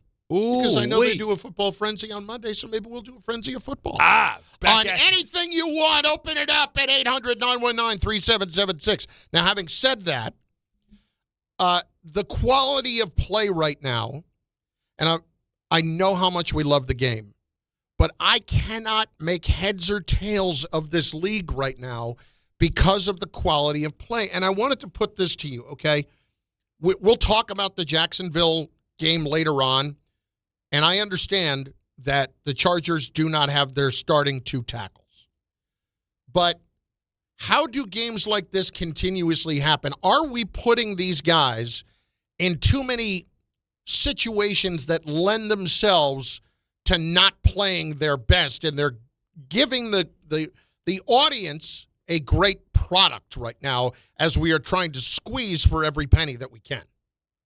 You understand what I'm saying? Like, are we watering down the product because we're playing it all the different places we are and all the different times we are? I don't know if I can say that, because Or is it just a weird year? It's just a weird year where parity is here, and I think one thing that we don't want to see is them go to an 18th game. Oh, that's going to happen. But that's, I mean, you talk But you about, know that's going to happen. But you talk about the quality of play. Yeah. The thing is, you don't have the quality of players. So, like, you got to start developing more players. You got to start expanding the rosters, because the product gets diluted. You know what I'm saying? The product gets diluted, and I feel like we're in a weird place where we're trying to put in young quarterbacks and ascending quarterbacks. You know, so like the play isn't that good, and also like the tackles aren't good. You saw Lane Johnson go down yesterday, then the other guy goes down. Like, you don't have the depth of quality. And we're getting to the point of the offensive line play for a while has been down. I mean, you look at what happens to out in, you ask, like, what happened to Justin Herbert? Lost both his guys. Yeah. So his inability to run the football because he lost both of his tackles. And Mekhi Becton's a guy that you can't depend on too much because he's in and out of the lineup. He's often hurt. So, like, you see the dilution. That's why, like, the Jets are in such a place of power, because they have their two tackles for the next 10, 15 years. But for sure, it's the line play. People can't sustain offensive line injuries, and they can't, sustain quarterback injuries. And you're getting both, and they're kind of tied to each other because the quarterbacks get hurt because the line is good. Look at Patrick Mahomes. He looks mortal because he's getting hit all the time. Look at yesterday, Jared Goff looked mortal. He couldn't complete anything because he kept getting hit. Once he got hit a couple times, whenever you see somebody get hit, and as they're getting hit, they're going, you know that they ain't about that smoke. So that's why he was inaccurate. Like yesterday, Jared Goff got hit often and early and often. And so I think that's what's with the league. I don't think this has a big deal with where you play at. All right, let's hit a couple calls, 800-919-3776. Andre in Red Bank is up on ESPN New York. Andre, what's going on? Hey, guys, great to be on with you. I was traveling yesterday, so I missed the Giant game, but I did see that Lions game. And, I've never been a fan of Dan Campbell. I know I'm in the minority there. People seem to love him, but I just never have went for his, macho routine. And I think yesterday I was proven right. 0-5 going for it on fourth down. It's just like the definition of insanity, doing the same thing over and over again, expecting a different result. I don't get him. And Goff, obviously, if you give him pressure, he folds. That's kind of his MO. But still, Campbell, Bart, talk to me. What did that make sense? No. And I felt like because he went for it twice, he felt like he had to go for it and hopefully get it. Hope the laws of the odds, would have saved him. And if he would have got one, then that would have justified him not getting the ones earlier. But if he would have took a couple of those field goals, he would have been in a position where the game was a one-score game. You know what I mean? It was like, why are you going for it on your 40? His defense had an amazing day. I mean, you don't go for it on fourth down and you give them the ball. That's like having a turnover. And put a good offense, a capable offense, Super Bowl champs with Saquon and A.J. Brown, Devontae Smith, to give them extra opportunities and damn near in field goal range is crazy. And he did it 5 times. Yeah, I hear you, man. And just one last thing. The guy who called before, reference to offensive coaches and black candidates. Yeah. He's right there, because when I was thinking about it, when Daboll got let go, I thought of three people, and just because obviously you need someone to help out Dart because he's young. I thought of McDaniels, Kingsbury, and Lane Kiffin. There wasn't any black candidate that I could think of. And what happened to Byron Leftwich, by the way? He's not even in the league. He's in right Colorado. now. He's with Colorado. Yeah, he's not even in the league right now. Why does that happen? What happens there? Because at one moment, he's Tom Brady's offensive coordinator in Tampa. He's one of the hottest guys out there. Well, and in the next moment, he's not in the league. Right. I mean, because I feel like Bruce Arians always been one of those guys that was all about just giving guys opportunities and giving genders opportunities, because he was one of the first guys to hire a woman on his staff as well. And Leftwich was somebody that had been with him for a while. And Todd Bowles was always like his understudy. Like he was always been, I think Todd was his coordinator or something in Arizona. So him and Todd went back. I felt like he hired Todd as soon as he got fired from the Jets, and he wanted to get the offense right. He knew that he would be able to hand off Todd a great situation. I mean, at this point, how many do we have? What, 3, 4? We have 4 African-American coaches. I mean, I think that's the most that we've had in a long time. But the offensive thing is definitely a thing. It's yeah. That's the thing. It's not a lot of African American. I can't think of any. Like maybe David Shaw is a guy that come back. It used to be Anthony Lynn was a guy that did it for a little while. Then Anthony Lynn was a head coach. So I'll get back to the calls in a second. But this is from Dan Duggan of The Athletic. Mm-hmm. I looked up yesterday, and on the first series in the Giants' defense, Tamron Fox is on the field. Yeah. And I'm like, where's Abdul Carter? Okay. Because Carter was going to start with Thibodeau out. So Carter was benched for the first series of the game. What did he do? Disciplinary. This is according to sources from Dan Duggan. He was benched to the opening drive yesterday at the Packers for missing a walkthrough. How do you miss a walk? He was asleep in the team facility at the time of the walkthrough. Also from the article, being late to meetings has been a trend during Carter's rookie season that Brian Daboll let slide. Man, he got a lot of balls, bro. Well, you got a lot. Man, you're a rookie with a half a sack. You wanted to wear LT's number. And Phil Simms. Yep. Because of the 11 and the fact that you had probably the worst thing that could have happened is Parsons came out and said he was going to be the best of the group of the guys who were the Penn State pass rushers. See, it's not always about talent. It's about will, discipline, and drive. The fact that you think you got – and first of all, where's Dexter Lawrence and Thibodeau? Man, I would have pulled his little butt up like, yo, bro, first of all, where the donuts at? Make sure you have my chicken for the plane. Right. And make sure you got my breakfast for Saturdays. First of all, to make sure that he ain't feeling himself. Like, bro, we all here got a pocket full of money, and we've all accomplished more than you, and we did just what you did, whether you Thibodeau and you came in as a high-price first-round draft pick. Burns, you got the bag, and you balling out.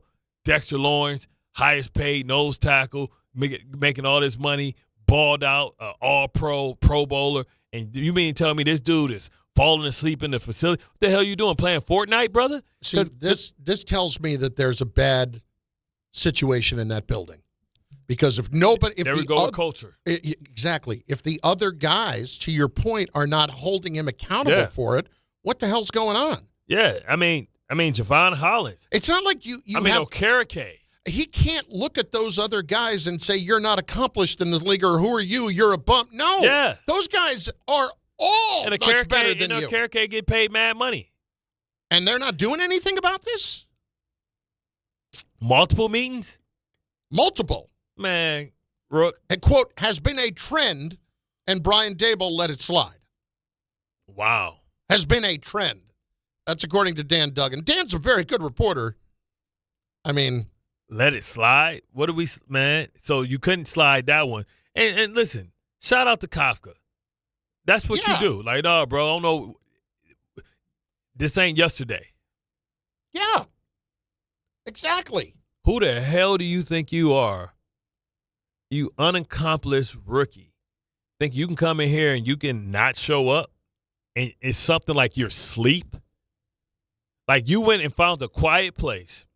He didn't fall asleep in the locker room where everybody at, where they be like, hey, man, come on, get up. It's time to go to the meetings.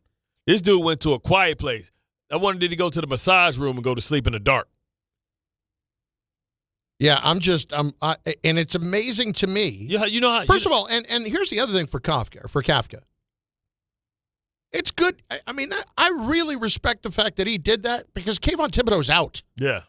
And that first series, granted, it's the first series, and it's a slap on the wrist. Should've been but the it's first something. Half. Yeah. It's something. I'd have set his ass for the first half. Maybe he felt like he had to do something, but he couldn't do it for the entire game. Yeah. Carter, after the game, said, I did something that was detrimental to the team. Said the right things, but what are the actions like? How big was this game for the Buffalo Bills? Set Keon Coleman ass down. Yep. No, not inactive. Didn't play at all. You got to send a message. Like, especially if you know this is a game you probably should lose anyway. Bruh, you got to sit your ass down. Bart Carlin on ESPN New York and on the ESPN New York app. On the way, we have some audio files, including Canty recapping. Did you go to the baby shower? I did. You did? Yeah. Okay. I could only stay for a little bit because I had a doctor's appointment. But you dropped in. Yeah, I dropped in. I did not. You know why? Because my couch came. How did it feel? What time did it come? No. Hold that. Okay. Hold that. Okay. I don't want to spend too much time on this, but still. I want to hear about the experience. And I also want to hear what Canty has to say about it. Yes, absolutely. Find out what the fraudulent stuff's being said. Bart Carlin, ESPN New York. This is an ad by BetterHelp. Shorter days don't have to be so dismal. It's time to reach out and check in with those you care about. And to remind ourselves that we're not alone. As seasons change and days grow darker sooner, it can be a tough time for many. This November, BetterHelp's encouraging everyone to reach out, check in on friends, reconnect with loved ones, and remind the people in your life that you're there. BetterHelp does the initial matching work for you so you can focus on your therapy goals. Short questionnaire helps you identify your needs and preferences, and our 12-plus years of experience and industry-leading match fulfillment rate means we typically get it right the first time. If you aren't happy with your match, switch to a different therapist at any time from our tailored recommendations. This month, don't wait to reach out. Whether you're checking in on a friend or reaching out to a therapist yourself, BetterHelp makes it easier to take that first step. Our listeners get 10% off their first month. Just call pound 250 and say the keyword timeout. That's keyword timeout after calling pound 250. Mornings with DiPietro and Rothenberg. This whole idea that Joe Shane is just safe and you have nothing to worry about is apparently not true. He's going to do the due diligence. All right, here's a folder on him and a folder on him and a folder on him. They will determine who they want based off of his information. He is hardly safe. Not that he won't be back, but it's not a slam dunk that he will be back. DiPietro and Rothenberg, morning 6 to 10 on ESPN New York and streaming live on YouTube. Finding great candidates to hire can be like, well, trying to find a needle in a haystack. Sure, you can post your job to some job board, but then all you can do is hope the right person comes along, which is why you should try ZipRecruiter for free at ZipRecruiter.com/ESPN. ZipRecruiter doesn't depend on candidates finding you. It finds them for you. Its powerful technology identifies people with the right experience and actively invites them to apply to your job. You get qualified candidates fast. So while other companies might deliver a lot of hay, ZipRecruiter finds you what you're looking for. The needle in the haystack.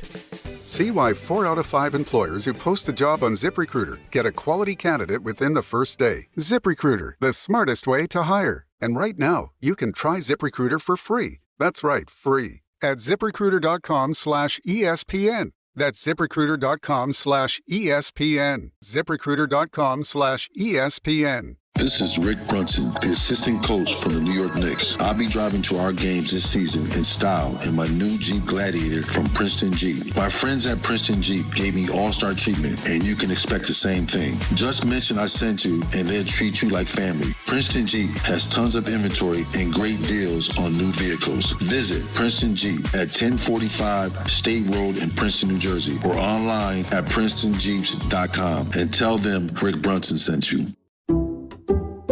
Some people just know you can save money on car insurance by checking Allstate first. Like you know to check the weather first, before wearing face paint to the game. Bro, your Go Cats is dripping into your nachos. Oh, and now paint is in my eyes. Interception! Did you see that? No! Yeah, checking first is smart. So check Allstate first and see what you could save. You're in good hands with Allstate. Potential savings vary, including based on how you buy, subject to terms, conditions, and availability. Allstate North American Insurance Company and affiliates, Northbrook, Illinois. On eBay, every find has a story. Like if you're looking for a vintage band tee, not just any tee, the band tee. You wore it everywhere until your best friend stole it. Now you're on eBay, and there it is. Same tee from the same tour. The things you love have a way of finding their way back to you, especially on eBay. Where else can you find that mint trading card you searched everywhere for, or your first car, the one you wish you never sold? It has to be eBay. Shop eBay for millions of finds, each with a story. eBay, things people love.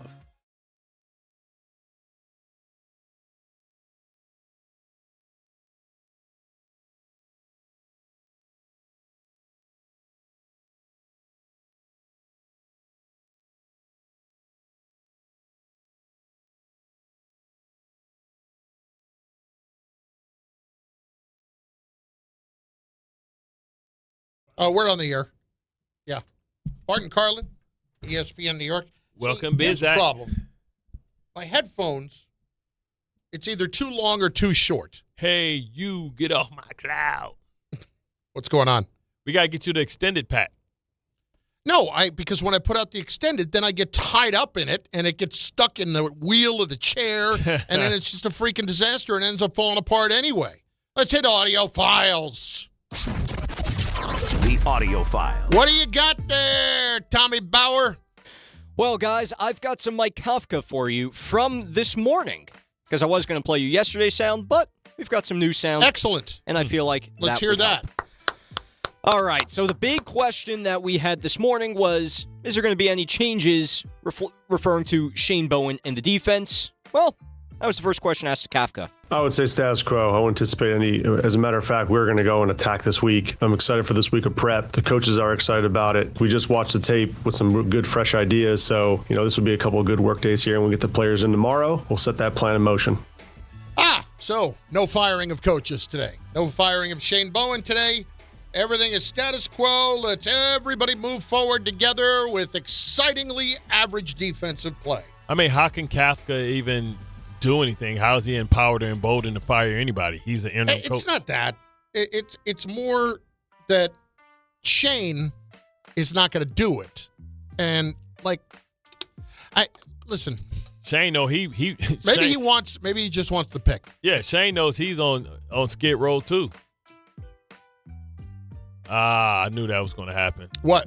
It's the PCL. That's the same thing happened to Lamar Jackson. Who are you talking about? I'm sorry. You talking about Penix right now? Yeah. Penix, or is that Drake London? No, it's Penix. It's Penix. Okay. PCL. Because you remember, it's like the PCL is something that you hurt when you fall on top of your kneecap, like when you fall straight down to your knees. Okay. And that's what happened. Remember that happened to Lamar Jackson a couple of years ago, and he couldn't come back from it. People used to the MCL, which controls the stability, and then people used to the ACL that controls that's the ligament in the front. The PCL is right behind the kneecap or something like that. So yeah. Oh, okay. Drake London has a PCL sprain. Oh, that's straight. That's what it is. Okay. Yeah. He's out until at least week 12. Out at least a week with a PCL strain. Now, PCL better than ACL? Yeah, I don't know if you really have to have you don't have to have surgery for that. It's usually when you fall on top of your kneecap. It's like from an impact type of deal. All right, next. All right, another one from Kafka this morning. So, another one of our conversations, Dart's aggressive play style. How is that going to change with the new head coach? Well, he was asked about that. I just think you're playing a game of football. You're playing an aggressive game to begin with. That's a violent game. I think Jackson's aggressiveness, I don't want him. The last thing I want him out there is playing timid or afraid of getting injured. You want him to go play as hard as he possibly can. Now, there's going to be opportunities for him to go ahead and get down, and I trust that he's going to make the smart choice. There's going to be opportunities where he's got to go get a first down, and I trust that he's going to go make the right choice. And so, again, with a player like this, you don't want to put him in a box, and you don't want to, put a bunch of parameters parameters on him. You want him to go play free, play confidently, and play the game that he's been playing his entire life. And so, of course, we want all our guys to be healthy. We want Jackson to be healthy. We want all those guys to be healthy. So from the quarterback position, there will be some opportunities. And he did in his last game in Chicago. He slid it 2 or 3 times and did a nice job in the open field. So I'm not necessarily like going to go over the top with it. I think he's a smart player and he understands it and he gets it. But when he gets his opportunities, we're going to ask him to go cut it loose and play ball and go ball out there for us. Okay, I get the idea that you do not want to take his edge away. This is the way it was worded yesterday in Adam Schefter's report about how the Giants have approached this with him. During the same week in which they made major changes, they also advocated for Jackson Dart that he strongly consider making some changes of his own. People both inside and outside the Giants organization spoke with Dart and urged the rookie quarterback to be more thoughtful and careful with when and how he runs. Dart is out for Sunday's game, which we knew. And so they are going out of their way to ask him to be different in that regard. That, to me, says there's going to be less called runs with Dart. Because, Bart, yeah. I don't want to take away his aggressiveness, but that's also I feel like the majority of his work is going to be done damage-wise when he can scramble and extend a play. Yeah, because when you're the primary runner, everybody's looking at you. When you scrambling, it's a couple guys that's reacting to you running. So that's what makes it easier. But when you have like power left, you're running powers with your quarterback, he's going to take a hit by somebody because everybody's trying to get to him. Scramble runs, he can get out there, get what he can get, and slide, and be fine. So I wouldn't call any design runs for him, but I wouldn't take away his aggressiveness to play football, to have him sit in the pocket when the play is already broken down.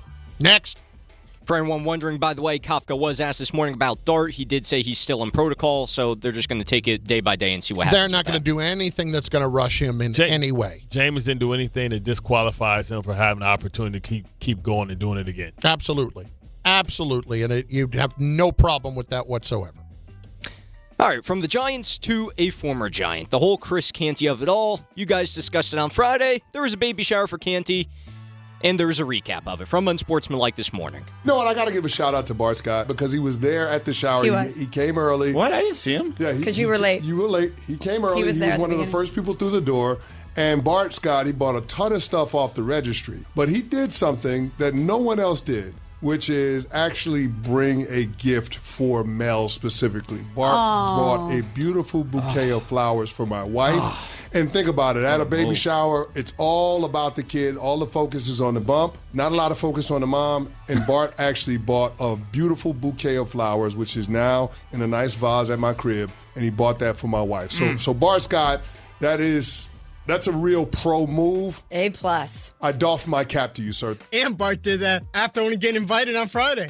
That's a quick turnaround. Oh, he was only invited Friday, too? To have the move of the party. He was invited on Friday. Oh, so he showed up, but Carlin did not. He showed up. Carlin did not. But then Carlin pulled an awkward move, which is sending me a picture of his couch that was delivered on Saturday. Did not. Is it a good couch? And he said, well, I mean, it was a fine-looking couch, but was that even necessary? He says, my couch means as much to me as your son means to you. And I'm just like... That's what he said? Yeah, that's what he said. That is a direct quote from Chris Carlin.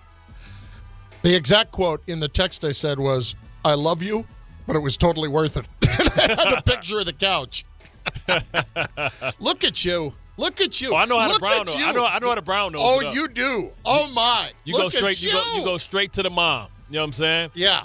And he didn't have to put it in a vase because our boy came with a crazy vase. It was dope. Yeah. He should have put the pictures on his Instagram. No, didn't do that. The flowers. I'm not gonna knock him. I'm not gonna knock him. But again, he must have thought you had a Rutgers game on Saturday too. If you got an invitation on Friday. Hey, you know what I'm saying? But you always go after the mom. You either go after the mom or you go after the mom. You know what I'm saying? So you never can go wrong when it's an event for somebody else and you pay attention to the person that's actually there because one thing you learn about when you have kids is nobody cares about you anymore. All you get, you used to be the prodigal son or the prodigal daughter. They just hand you the bags and go straight to the baby. They don't care what's going on in your life. They don't care if you're happy, sad. Where the baby at?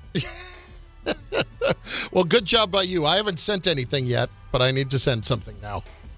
Yeah, they got to put that pressure on you. No, that's fine. I was going to do it anyway. Yeah. It's just you look at you showing up with a bouquet of flowers and all those gifts. Great job. Great job by you. I was early because I had a doctor's appointment. I was like, listen, if I went to the doctor's appointment all the way in Morristown, there was no way I was getting there before 5. Yeah, no chance. Yeah, no it's chance. like. What do you got? You could send Canty a new couch. I think that would be a really fitting gift. Could have sent him his old couch. You know what? That's an even better idea. It's still sitting in the garage. Now they got those covers that go over the top. You just buy it, make it new. Give the baby something more comfortable to lay on than the crib. And I'll tell you what, the new couch, I'm good. I'm good. At any rate, one more thing I want to get in. I know we're going to get to it in Sideline-to-Sideline, but I do want to make sure we play some of this audio from Cleveland last night. With the whole Shedeur Sanders of it all, he made his pro debut. Everybody's favorite rookie quarterback got to play. Shedeur, how'd you do? I don't think I played good. I don't think I played good at all. I think it's a lot of things, we need to look at, during the week, go and just get comfortable even throwing routes, with Jerry and throwing routes with all those guys. So I think that was my first ball to him all year. But other than that, I just think overall we just got to go next week and understand so then we have a week to prepare, stuff I like to do. A little bit more on that. Kevin Stefanski asked after the game if Dillon Gabriel clears protocol. Will he start next week? The answer was yes. Stefanski, how should Shedeur handle things? Listen, we trust all of our guys. We trust our guys to perform. He's no different. Playing a backup quarterback role, as we've talked about over the years, that's tough to come in there. But we trust him. I know there's things that he's going to want to do better, but that's why we work. See, that's not a coach that wants to play Shedeur Sanders. Yeah, but he may have to, and if he knows Shedeur plays good, then we're at that time of the year where he can take Dillon Gabriel's spot because Dillon hasn't played well. Shedeur, looked like a rookie. Like he said, he hadn't thrown any routes to those guys because he doesn't get the reps in practice. Because why would you take reps from your starting quarterback when your starting quarterback's a rookie and he needs every snap he needs to get his experience? But Shedeur, even though as bad as he played, I thought he saw the rush and they blitzed the hell out of him and he didn't have timing with his receivers. He threw maybe 2 good balls. One was across the middle when he picked up a first down, and the other one really was right in the breadbasket on like a back shoulder fade or back shoulder deep 9 route, and the guy just couldn't make the play. But that would have won the game. And what a shame that would have been for the Ravens to lose to the Cleveland Browns when they're trying to get back into the mix in the AFC. Sounds like if he had been loosened up a little bit more, he might have been able to make the play. Like if he had gone to Samwell or something. Oh yeah, man! He definitely should have went to Sandwell because if he'd have went to Sandwell, not enough hose and smooth. Because it was real cold out there. You know what I'm saying? You need to get that sciatica. You don't want that thing flaring up a little bit. Friends, we all know it's football season, the best time of the year, and you should be out here tailgating, cheering on your team. I know they both aren't doing well, but you should still be cheering them on and enjoying every Sunday. But if you're dealing with neck pain, back pain, sciatica, or nerve pain, even getting off the couch, even Carlin's couch can feel like a challenge. You don't have to live like that. There's help. Dr. Jay Shaw at Sandwell Pain is New Jersey's top pain specialist. He's Ivy League trained, double board certified, and dedicated to helping you get back into the game. Here's what makes the difference. No surgery, no scars, no long recovery, no pain medication, just precise, non-surgical, image-guided procedures that delivers real results. Dr. Shaw treats neck pain, back pain, joint pain, migraines, nerve pain, and even sciatica with a plan that is customized for you. Same-day or next-day appointments are available, and with offices in Woodbridge, Livingston, and Inglewood, relief is always close. So don't let pain keep you down on the sidelines this season. Visit SandwellPain.com, call, text, or book online. Most major insurances are accepted.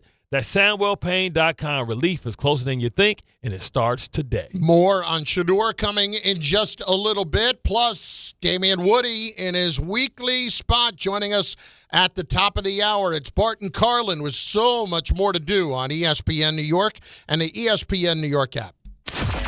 Monday with Hahn and Rosenberg. A new coach didn't stop the Giants from losing another game they led in the fourth quarter. Is the roster the issue for Big Blue? A lot of this has been the defensive side of the ball. So, we can blame Brian Daboll for it, and he should be blamed because he hired Shane Bowen, but how much of this is cornerback coaches aren't doing a good job, and the defensive line coach isn't doing a good job, and Shane Bowen's not doing a good job? I would buy into all of it. Hahn and Rosenberg today at 3 on ESPN New York and streaming live on YouTube. This is an ad by BetterHelp. Shorter days don't have to be so dismal. It's time to reach out and check in with those you care about, and to remind ourselves that we're not alone. As seasons change and days grow darker sooner, it can be a tough time for many. This November, BetterHelp's encouraging everyone to reach out, check in on friends, reconnect with loved ones, and remind the people in your life that you're there. BetterHelp does the initial matching work for you so you can focus on your therapy goals. Short questionnaire helps you identify your needs and preferences, and our 12-plus years of experience and industry-leading match fulfillment rate means we typically get it right the first time. If you aren't happy with your match, switch to a different therapist at any time from our tailored recommendations. This month, don't wait to reach out. Whether you're checking in on a friend or reaching out to a therapist yourself, BetterHelp makes it easier to take that first step. Our listeners get 10% off their first month. Just call pound 250 and say the keyword timeout. That's keyword timeout after calling pound 250. At AT&T, we guarantee our network so you can talk college football with your BFF while taking Buster to the vet. Hey, yeah, I can't believe he ate the whole thing of chicken wings. And I can't believe we're staging a comeback. Touchdown! Yes! Staying connected matters. That's why in the rare event of a network outage, you'll automatically get a bill credit for a full day's service. For wireless downtime lasting 60 minutes or more caused by a single incident impacting 10 or more towers, must be connected to impacted tower at onset of outage. Restrictions and exclusions apply. See att.com/guarantee for full details. From kickoff to cash out, ESPN Bet has all the tools you need to score more on game days. Bet smarter with stats right at your fingertips. Get personalized parlays built just for you. And with your fantasy teams synced right in the app, you can back your squad. Right now, new customers get $100 in bonus bets when you bet $10. Sign up with promo code USL to get started. Must be 21 plus. Gambling problem? Call 1-800-GAMBLER. Terms and conditions apply. See app for details. Offer not available in New York.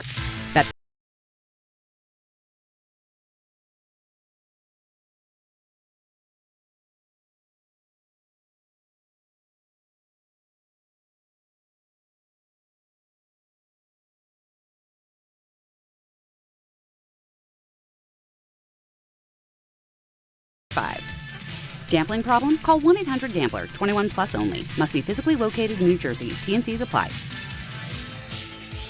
From the regular season to the Super Bowl, ESPN New York is your destination for football. We've got crazy fans. If the Giants somehow beat the Cowboys, I'm going to take a dump on your head. You can feel good because you're a damn football team. Expert analysis. Marcus Spears joins us now. ESPN NFL analyst Damien Woody. Mel Kiper Jr. The Hall of Famer Steve Young. He's kind of our resident general manager, Louis Riddick. We got Mike Tannenbaum right now. And all your fantasy and wagering needs. This is ESPN New York. We are football.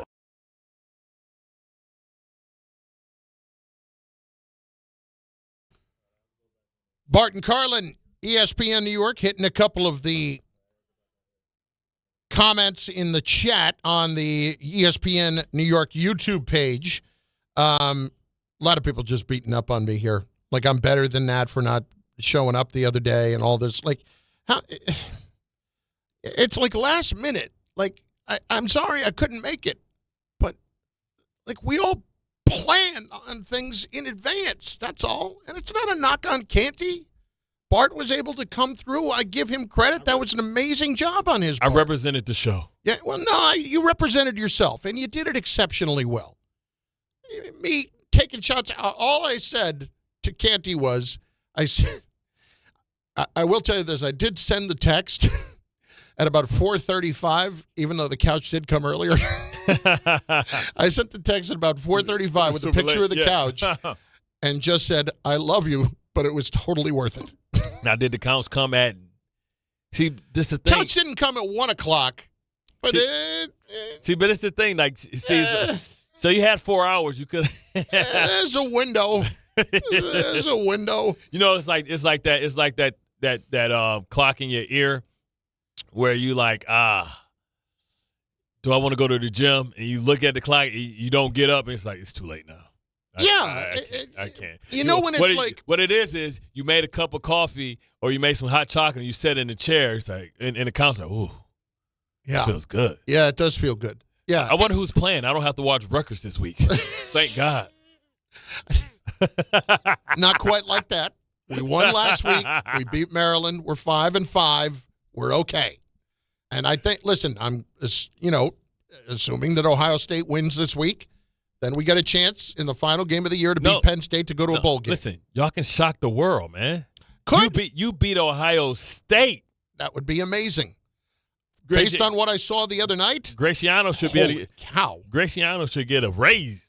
I mean, they have 4 guys right now, right now, who are first-round guys. You scouting them for us? Basically. Carnell Tate, there's a receiver. I mean, they've got 4 guys right now who are first-rounders. The safety, Caleb Downs. Well, we're Buckeyes East. Yeah, apparently with the Jets. Yeah. So if we lose one Buckeye, we got to get another one. Speaking of which, I am hearing you're not going to see Mr. Fields much longer. I think this week we get a chance to see Taylor. Just in listening to Taylor strains his oblique in warm-ups and listening to unless that happens, and listening to different people. Yeah. And over the last couple of days, I think the change is coming. Finally. Oh yeah, me too. It's coming. But I feel like Aaron Glenn is one of these people that I'm confident in saying you're going to see it. I feel like Aaron is like one of these guys that it can't be your suggestion. He has to come around to, you know what I mean? Like you got to guide somebody to the right decision. Right. And I feel like he's that. If you tell him, even if he knows it's right, he's going to do something else. Like like Woody came out there. No. I think Aaron Glenn will probably see. Here's the thing. I don't know what argument's left to be made.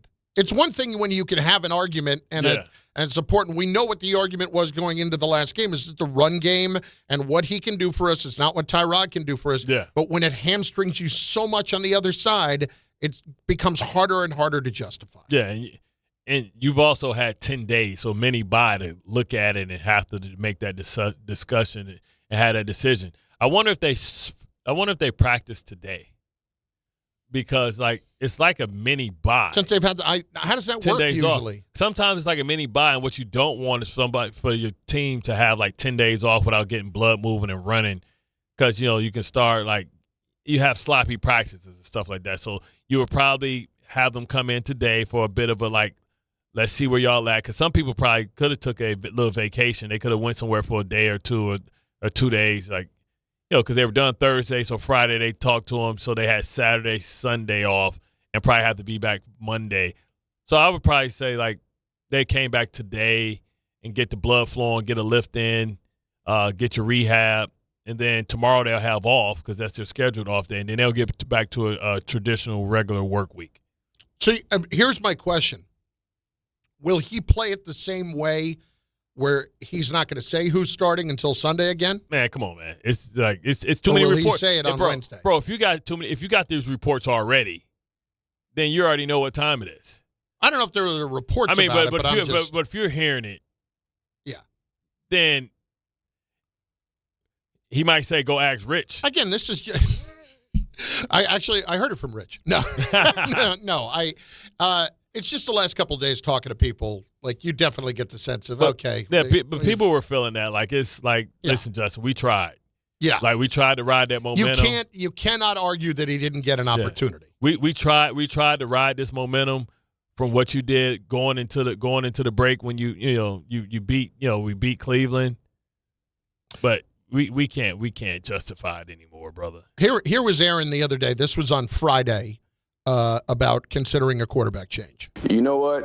I'm evaluating everything, Rich, to be honest with you. And I'm evaluating myself, the players, schematics, coaches. I'm evaluating everything. So I don't want to just place everything on that one situation. I'm just looking at everything because as a head coach, that's my job, right? To make sure that I put this team in the best position to go win games.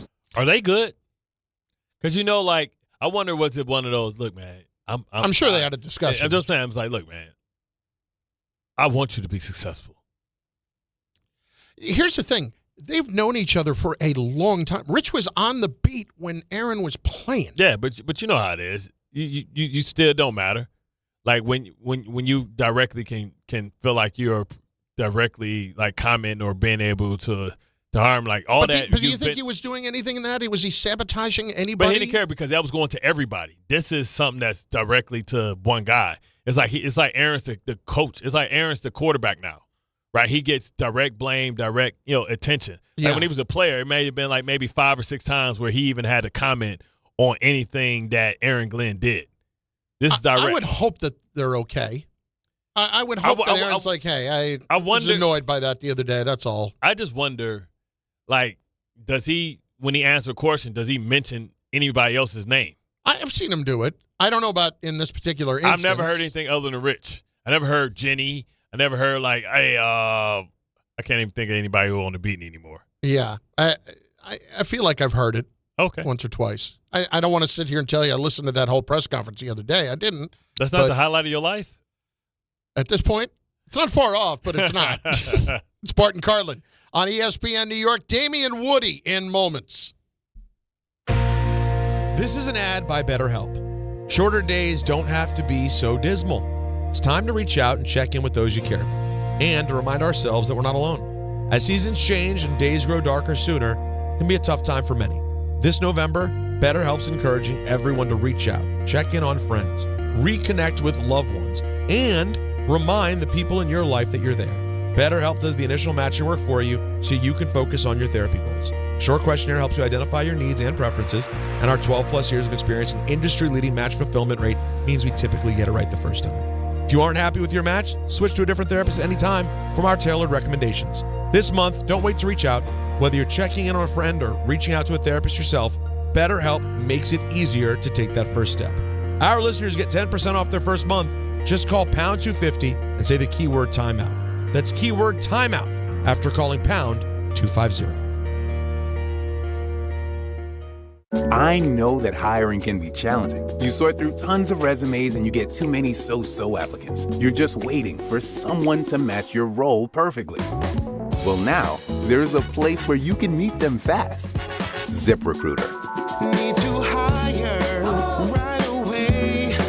Start your search for strong candidates. The right fit awaits. Build your team. Build it sooner.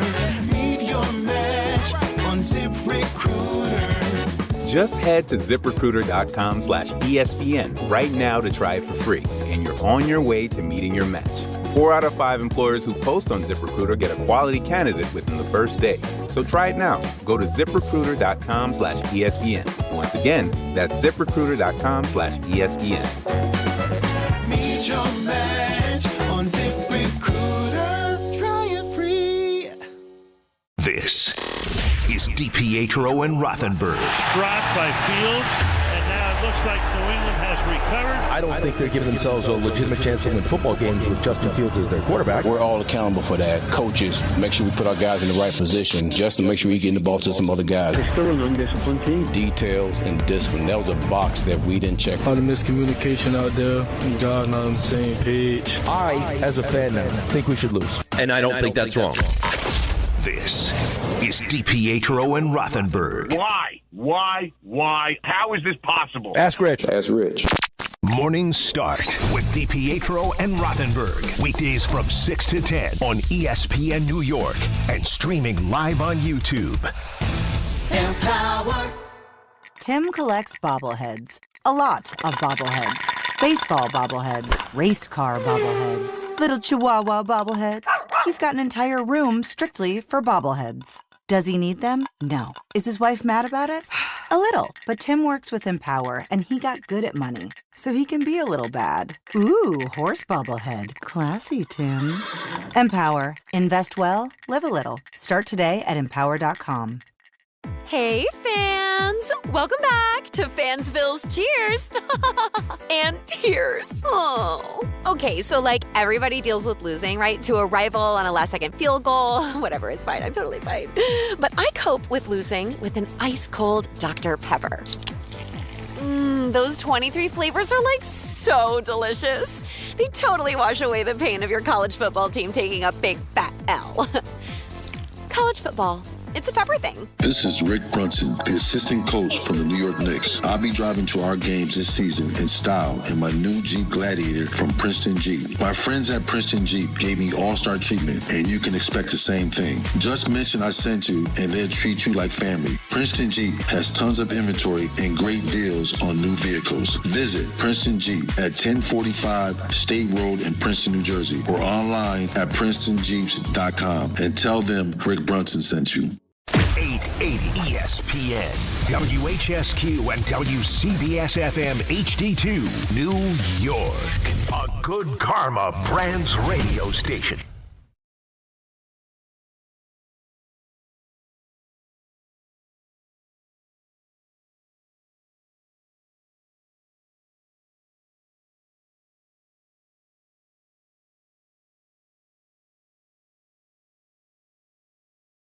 Bart Carlin, ESPN New York, and on the ESPN New York app. The Damien Woody Report is brought to you by Bet365. Our ESPN NFL analyst joins us right now. Damien, what's up, bud? How are you? Let me bring him in right, though. I Okay. have to say, Go ahead, Bart. You know what time it is. Woody, you know what time it is. I don't know why Chris don't know what time it is. What did I do? Let's see, Chris, you won 2 Super Bowls. That's like 2 more than I got. So 2 times 2 is 4. Then multiplied by the 1 that the Jets got. 4 times 1 equals still 4. It's the power hour. What's up, Pops? That's what I forgot. What's going on, man? I was waiting for that. Man, that's my bad. You see, man, it looks like you're having the time of your life being a grandfather. Is it because that you can always get a kid back if you want to? Absolutely. Like, I can spoil, I can do everything I want, and then at the end of the day, when I'm ready to take my behind up to bed, here you go. They're all yours. So it's a beautiful thing. Your house between the hours of 4 and 7 does not become a war zone. Like, not on. Nope, not at all. Not on duty. Hey, guess what? I'm done changing pampers. You go ahead and take care of this for me, then bring them back. Make sure you put that baby pot. Go. Make sure you put that Johnson & Johnson baby pot on there. You know what I'm saying? We still got stock. We got the sponsorship going on over here. D. Wood is with us. Your first takeaways from Mike Kafka as Giants head coach yesterday. Listen, the Giants were in that thing. They were in that thing in the end, man. And obviously, Jameis had, a couple turnovers in that game, and they were playing the Packers tough. Unfortunately, a team like the Giants, you got to learn how to win. You got to learn how to try to finish games, and it didn't happen. And unfortunately, another close loss to another team. So, listen, Mike Kafka, this is his opportunity to try to make, kind of stake a claim as far as, potentially being the head coach, but you got to find somehow, some way to pull out these type of games.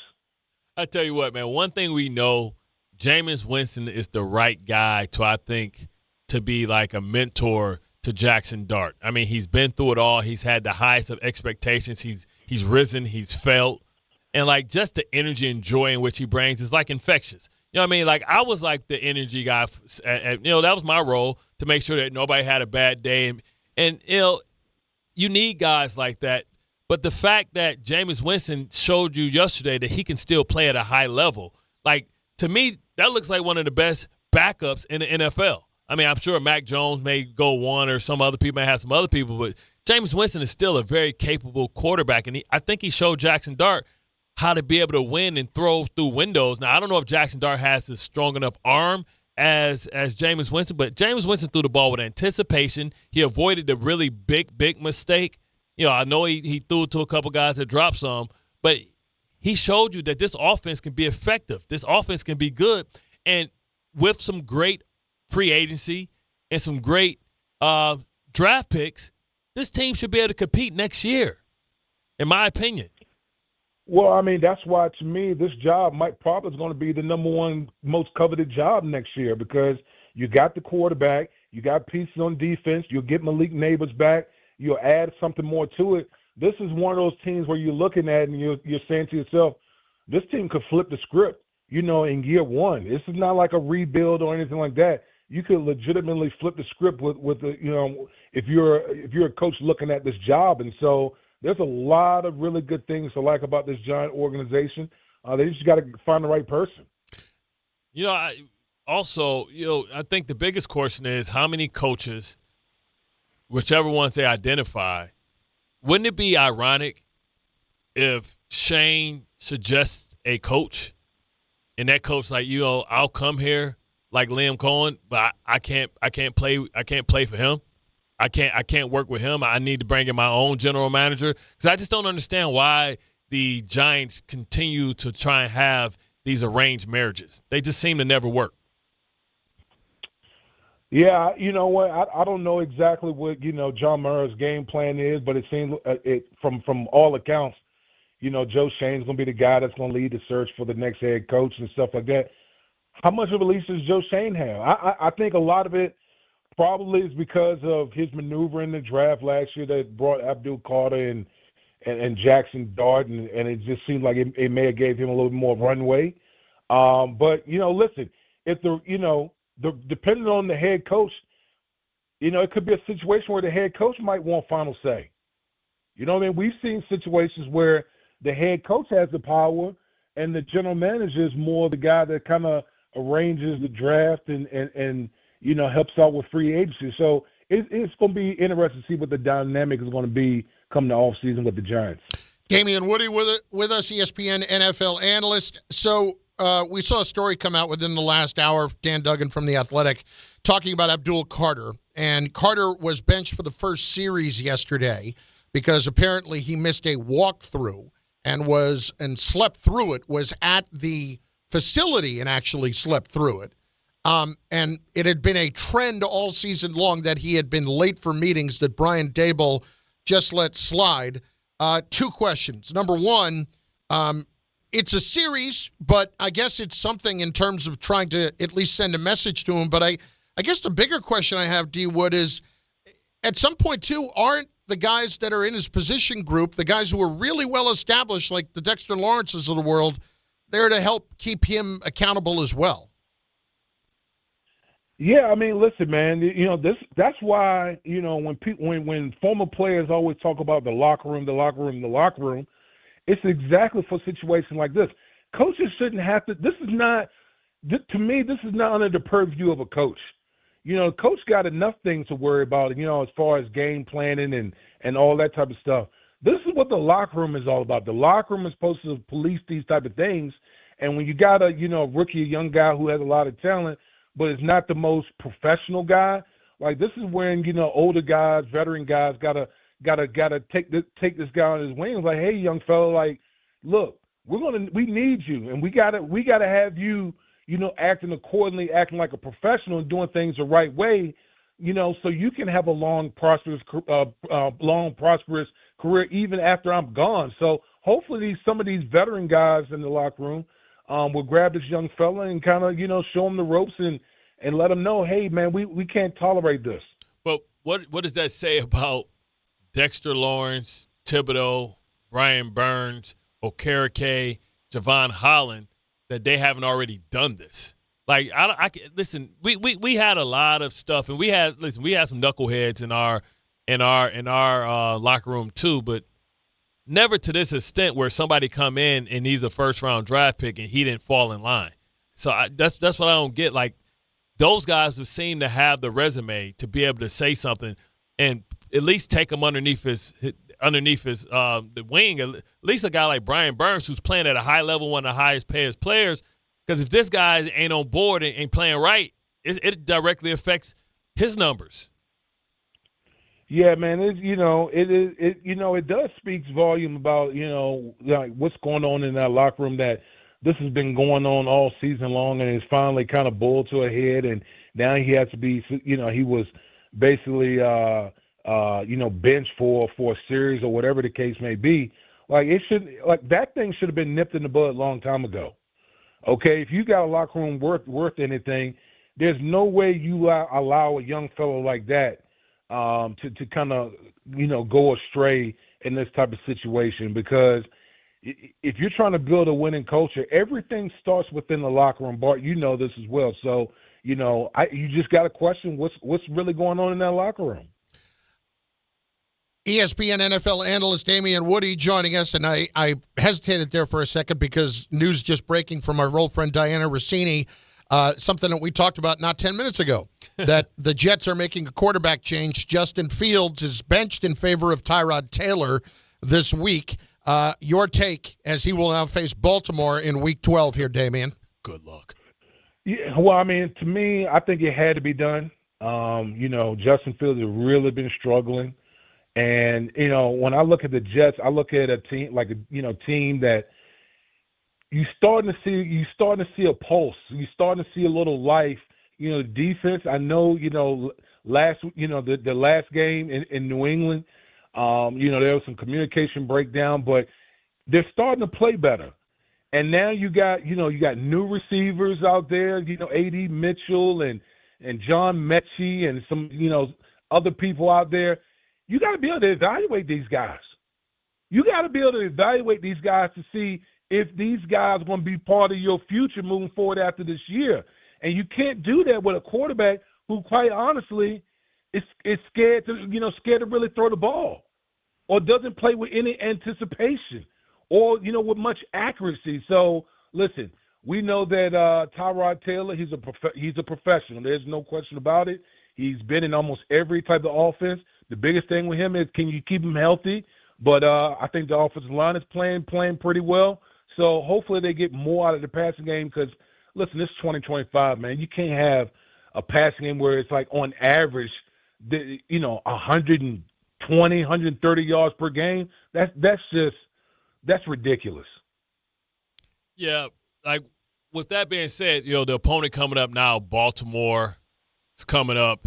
This is an opportunity for this defense maybe to give them coal in their Christmas stocking as they're trying to come back.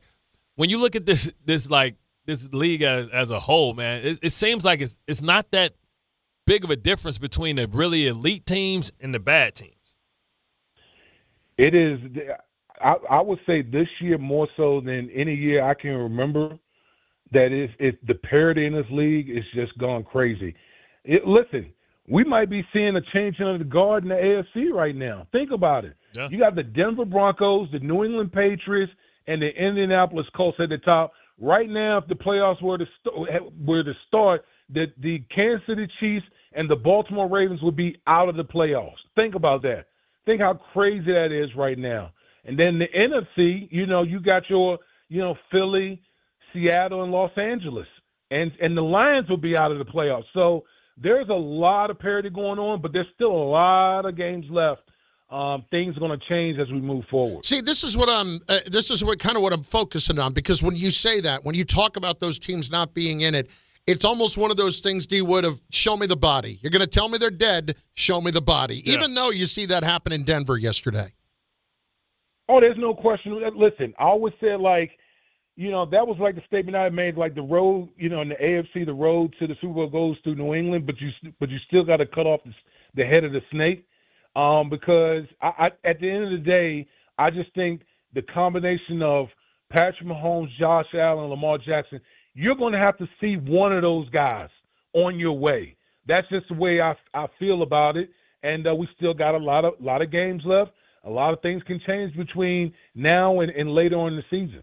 It's like you just expect those brand names to be able to figure it out if it comes down to a one drive, because that's usually what playoffs – it comes down to one drive. Do you get 4th and 1, or do you convert 4th and 1, or do you stop 4th and 1?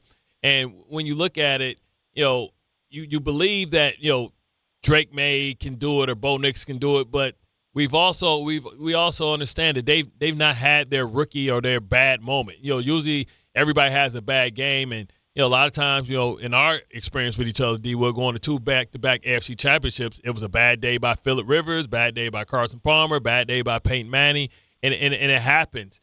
But when you look at the Jets, it tells you just how important a quarterback is. When you look how Drake May, the difference in Drake May and coaching in just 1 year, and you look at Daniel Jones being added and what that means, and it just lets us know how pivotal the quarterback position is. Which is why I think Jet fans don't have hope, because it's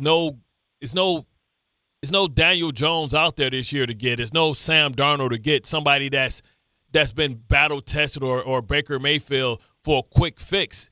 And so now that means that we have to go back and deal with an unproven commodity in a draft that's not a good draft, which means that we're just kind of stuck in the same place where we can be a good team or a better team, but we can't really play with the big boys because we don't have the ammunition at the quarterback position. Yeah, I mean, listen, when you talk about the Jets, man, I think it's, it's all about building the culture and building the foundation the right way. And so the easy part was dealing away Quentin Williams and a Sauce Gardner. The hard part is going to come, in the respective drafts where they got to parlay those picks into either veteran players or just draft picks and being able to draft and develop those guys. But I will say this about the Kansas City Chiefs. Think about this. I mean, we saw weaknesses last year with the Kansas City Chiefs. They won a bunch of one-score games. They were living on the edge last year, and then they got their teeth kicked in by the Philadelphia Eagles. And you know the difference between last year and this year? This year they're 0-5 in one-score games. They can't finish. They can't finish. Did they cut their They can't. They can't finish on the defensive side. Like throughout this whole season, give me one monster play on the defensive side for the Kansas City Chiefs. They haven't had any. Yeah. And Patrick Mahomes hasn't had any of those big plays, on offense, man. So it's just crazy how things can happen, in the blink of an eye. I feel like it's finally caught up with them because they had to let Ladarius Sneed go. There's so many good players that they had on their roster that they just couldn't pay because of Chris Jones money, money to Patrick Mahomes and the money to other players, and they missed out on the receiver Sky Moore. They didn't hit every time. But I feel like the biggest mistake that the Kansas City Chiefs made was not giving up a third-round draft pick for Breece Hall because they wanted to stand on principle, not seem like they lost a negotiation to the Jets, because that's where they're missing. They can't run the ball, so everybody just packs it up and goes against their offensive receivers. Well, I mean, listen, when you talk about the Kansas City Chiefs, we respect Breece. I don't even know if they would even utilize Breece the way that they should, because Andy Reid refuses to run the ball with any type of conviction. That's the thing that when I watch Kansas City Chiefs, I'm just sitting here thinking Andy Reid, you're a former offensive lineman. Please run the ball. Run the ball. And they refuse to do it, and their offensive line takes a lot of heat because any offensive line will tell you we would rather be run blocking than doing a whole bunch of pass blocking. Mm-hmm. And going up against that Denver front yesterday, woo, that was no joke. D. Wood, it feels like you could have been saying the same thing about Andy Reid in 2003 in Philadelphia. It seems like it was the same. Well, at least he had Michael Westbrook, though. Yeah. Yeah. Here we go. I want to get your reaction here. So just as you're talking, and we're talking about the Abdul Carter thing, he tweeted out, as that story came out about 45 minutes ago, when the hate don't work, they start telling lies.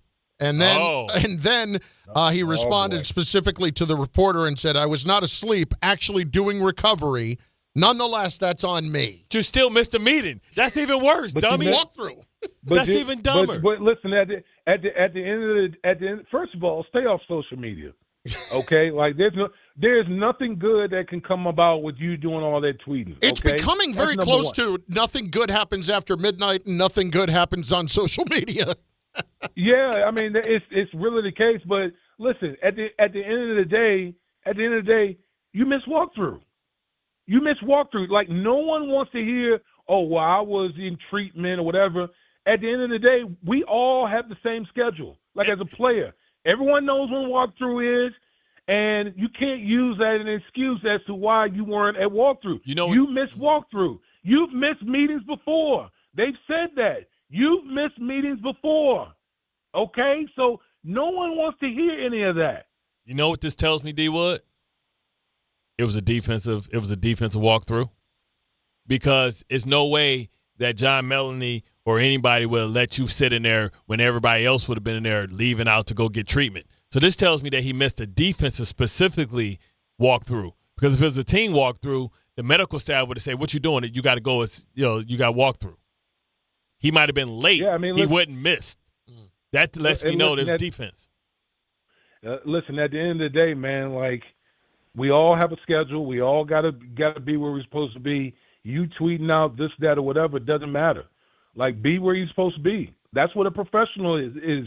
A professional is being on time, being punctual, doing the things that you're supposed to do. You being on social media saying this and that, talking about haters this and haters that. What does that accomplish? Doesn't accomplish anything. Like, do what you're supposed to do and be where you're supposed to be. D-Wood, you're the best, man. We appreciate it. We'll talk to you next Monday. All right, take it easy, guys. Go get some kangarooing in before you want to go to sleep. You have fun with the baby. Y'all watch Monday Night Football together? Oh, he's gone. Yeah, he's like, whatever. I'm done with these fools. Okay, I'll get them next week. Listen. That is just, what are we doing? But you see what I'm saying? See how I break it down? Yeah. When the hate don't work, they start telling lies. Come on, man. First of all, that's a verse. That was the Damien Woody Report. It's brought to you by Bet365. Whatever the moment, it's never ordinary at Bet365. We were going to do part 2 of the Sideline-to-Sideline here. We'll push it back a little bit, and we will get some calls in at 800-919-3776. After I remind you that Game Time is brought to you by Tullamore Dew Irish Whiskey. Because when it's game time, it's Tully time. 7:30, Knicks in Miami to play the Heat. Who's playing tonight? Is there anybody left? OG's out a couple of weeks.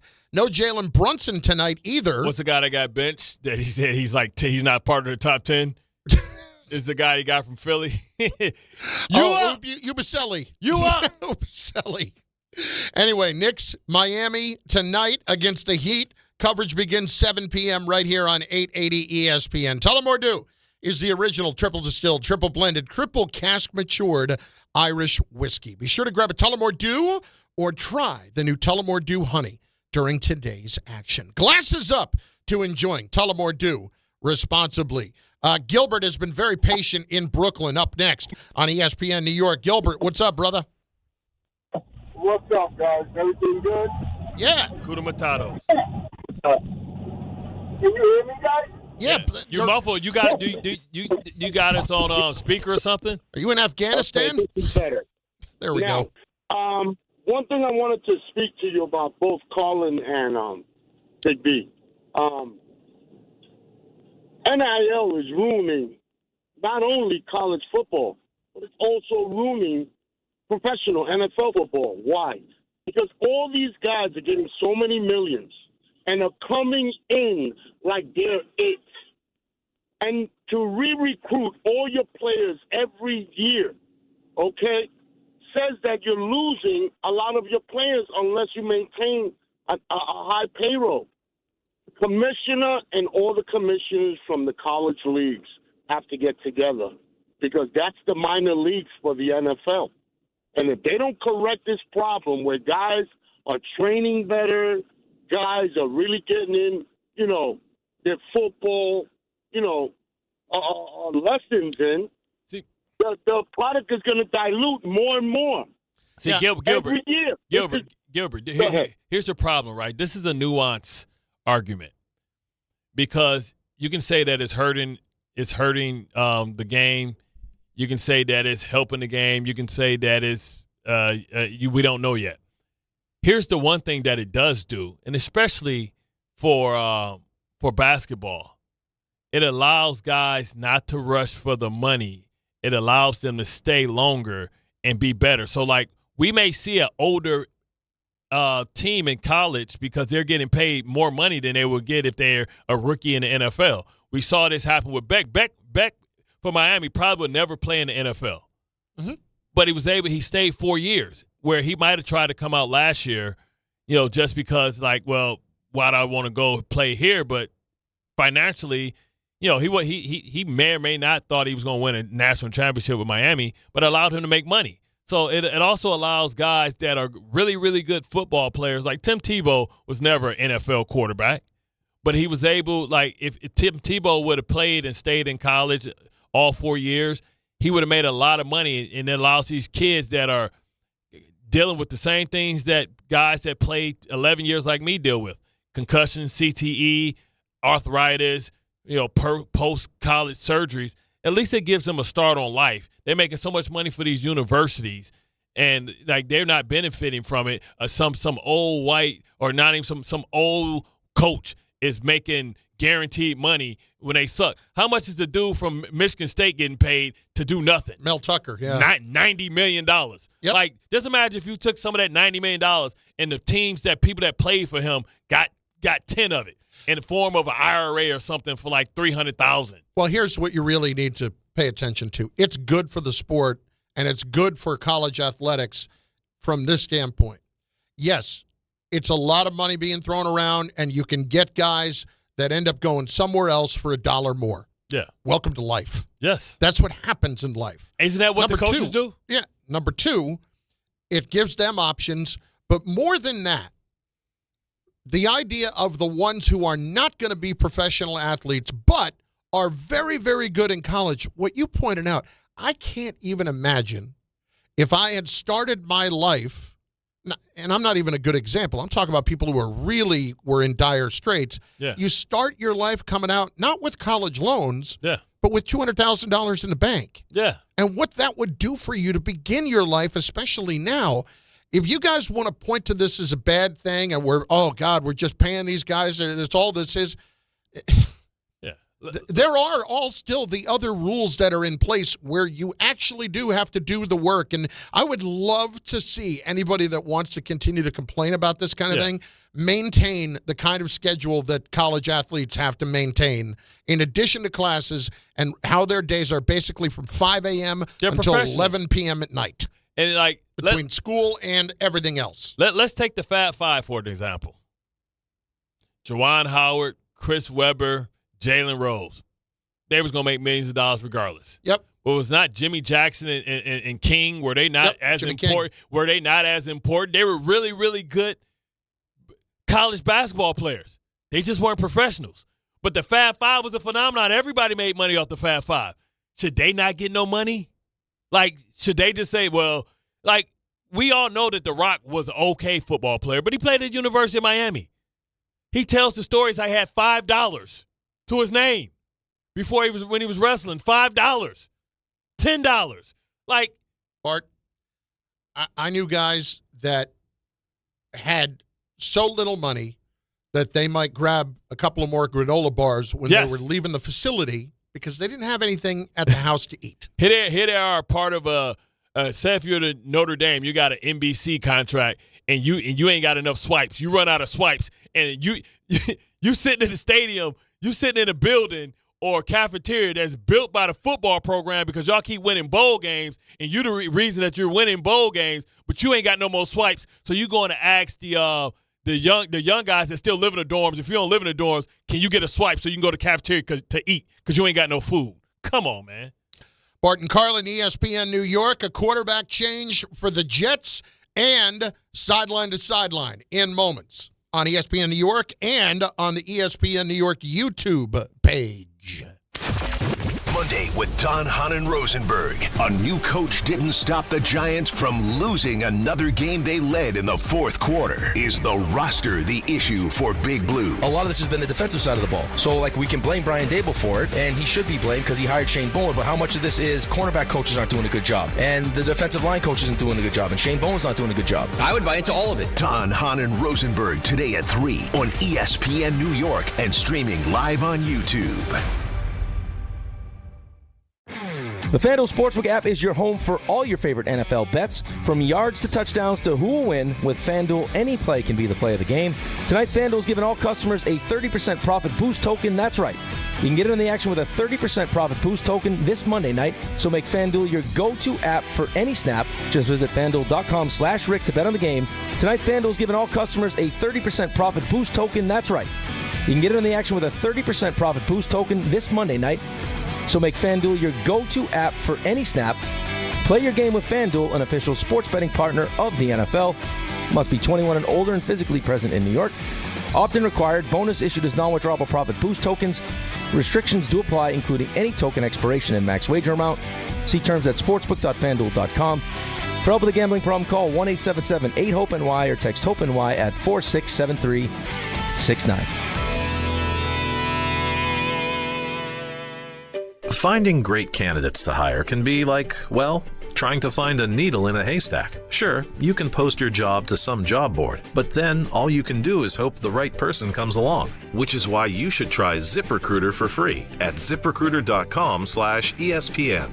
ZipRecruiter doesn't depend on candidates finding you. It finds them for you. Its powerful technology identifies people with the right experience and actively invites them to apply to your job. You get qualified candidates fast. So while other companies might deliver a lot of hay, ZipRecruiter finds you what you're looking for.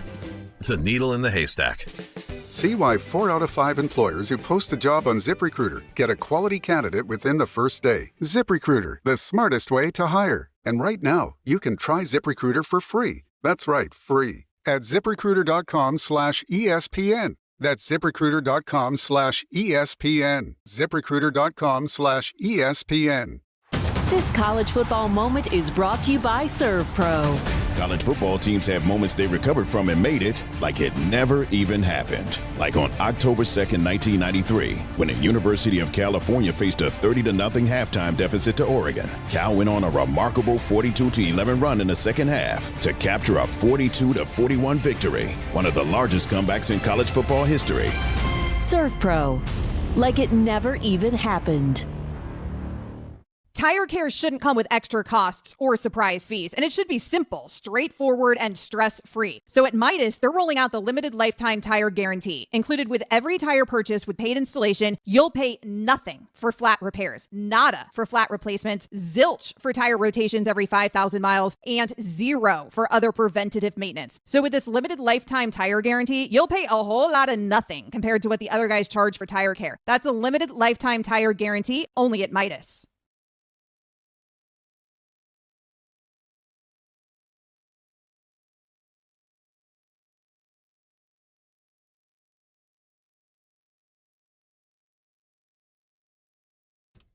So Tyrod Taylor is going to be the Jets quarterback. That, according to Diana Rossini. No, that's according to you. Well, that's according to you.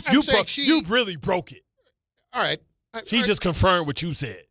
What I said about 45 minutes ago is I'm hearing there's going to be a quarterback change and that Tyrod Taylor's going to start. So and then it was reported as fact. I was not reporting it as fact per se. Just what I'm hearing, what people in the know tell me. That's all. You hear little things, little whispers, little things sometimes. You got moles everywhere, man. No, I just got moles on my back. It's Bart Carlin on ESPN New York and on the ESPN New York app. How about a little sideline-to-sideline part 2? Let's do it. It's going to happen. This is Sideline to Sideline. Go. With Bart and Carlin. Jaguars 35. Chargers 6. I mean, how do you explain this? Jaguars I know. Even good. I know they don't have their starting tackles. I know they had to come east. But the Jaguars, 35 points and a 29-point win, and they rush 47 times for 200 yards in the game. This was the surpriser of the day. And to me, this is the worst performance by Justin Herbert his entire career. He only threw the ball 18 times. So you say they ran the ball how many times? 47. That means that the time of possession was so crazy in that game because he only threw the ball 18 times. They only ran the ball 16 times. So add that up, Carlin. 16 times 18 is what? 36, 40. A lot. Yeah, 40. They only had basically 40 snaps. They had 44 snaps or something like that. That's crazy work. For a team that's that's 44 snaps. Yeah. That's impossible. That means that the time of possession from the Jaguars had to be crazy. You said they ran the ball 47 times. That means the clock that kept running for 47 plays. The time of possession had to be crazy out there. And you heard Liam Coleman over there. We play better, pissed off. They circling the wagon and pounding their chest. I don't know what's going on with the Chargers. Every year, this is a team that's a good team, a great team that gets injured and have the worst luck in football. Second worst loss in Justin Herbert's career. Lost 45-0 to the Patriots a couple of years ago. But this is the thing. Does the Jaguars have a number on them? Because remember, the playoffs, he was up by 30 or 28 to nothing. No kidding. And came back and lost. Is Justin Herbert his daddy? Maybe. He might. I mean, meaning Trevor Lawrence is he his daddy? Yeah, is Justin Herbert's daddy. He might be. Next. Rams 21, Seahawks 19. Jason Myers missed a 61-yarder as time expired. See, can you even say that? Like he missed he attempted a 61. Now you can. No, now you can. Well, he had the record, now like 63 though. Yeah, no, you can say it now. The way things are in the league now, with the amount of field goals that are being kicked, you can say he missed a 61-yarder. Yeah, man, that was a prayer in the way. It wasn't even long enough, and like, every time I understand. I believe in Sam Darnold, but every time people want to believe in him, and this is the same team that did it to him in Minnesota last year. I mean, he was sacked, he was harassed, and he was picked off 4 times. Yep. Every time you want to buy into Sam, and I understand why the detractors say he can't play against the big boys and the big team. No, when you pressure him like that, that's where the seeing ghost thing comes back with Sam. Now, he's played great this year, and the Seahawks are where they are because of it, but how about the Rams? I mean, the Rams are 8-2, and their defense is so freaking good. Yeah. The way they're playing right now. I give them so much credit with how they've been able to make this happen this season. And I was not a believer that Stafford was going to continue to be able to play at this level. Stafford is 6-0 against the Seahawks since joining the Rams. But the crazy part is Seattle's defense is better. When you turn it over 4 times. Yeah, but the quarterback didn't spot him 4 more possessions. And you only won by 2 points. Right. Next. 49ers 41, Cardinals 22. Now the Cardinals are back in the tank. They stink. Oh, my God. How many have they lost in a row? Well, Jacoby Brissett set a record yesterday. No, 47. He was 47 to 59. 47 57 or 50. Yeah, whatever. 47 to 57. Yep. If you complete that many balls, how the hell you don't get no points? Cardinals are only lost 2 in a row. Then it feels like they've fallen apart because the Cardinals started 2-0 in the season. What is their record now? They're now 3-7. Yeah, there you go. They've lost 7 of 8. Or is that? Yeah, there you go. Close 7 enough. of 8. Close enough.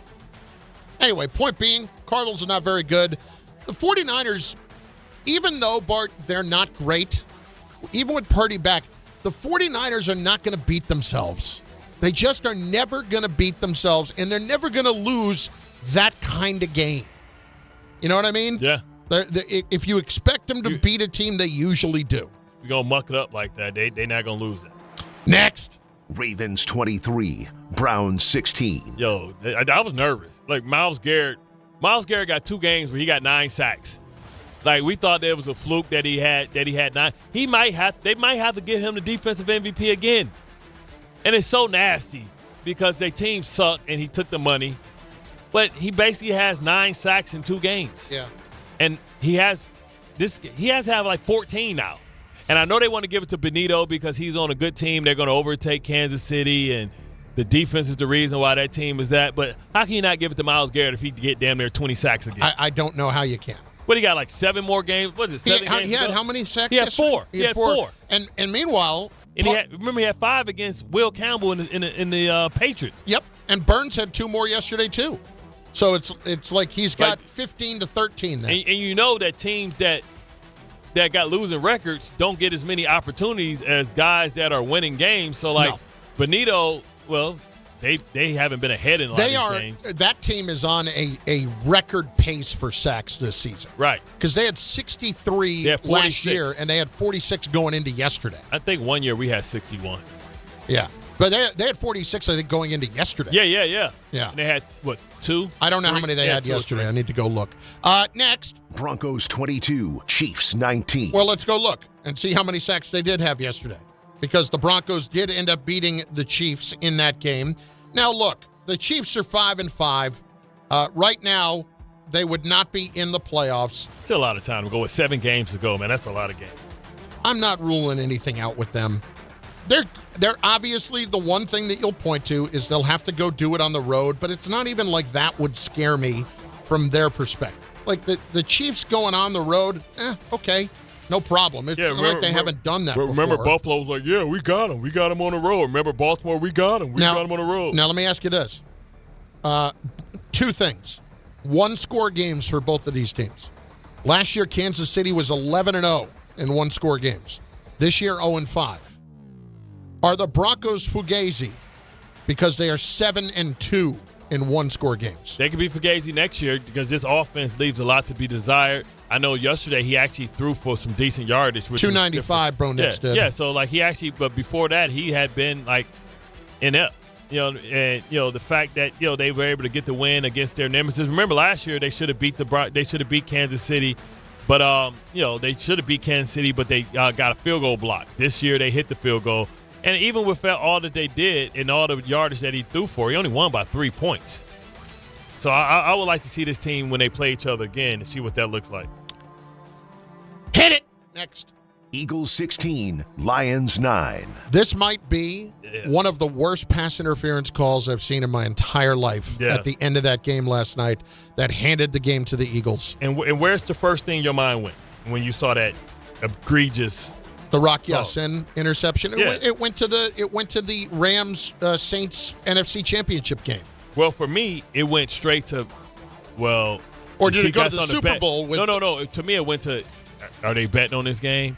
Is this something? You know what I'm saying? Because it was so egregious, it makes you think that you have to caution all that because there's been so many gambling scandals. Because that made no sense at all. If it was any pass interference, it was A.J. Brown pushing off, trying to create separation.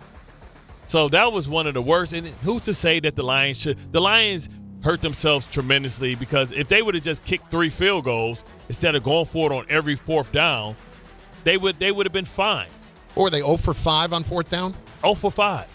Including these dudes ran a fake punt on their own 40. Their defense was excellent. Every one of those was damn near midfield. Trust them. Right. And the crazy part is the Eagles' offense is not very good now. But this is the dumb. A.J. Brown ain't wrong. But this is the dumb part, right? This is the crazy part. They ran a fake punt, right? That's cool. People run fake punts all the time.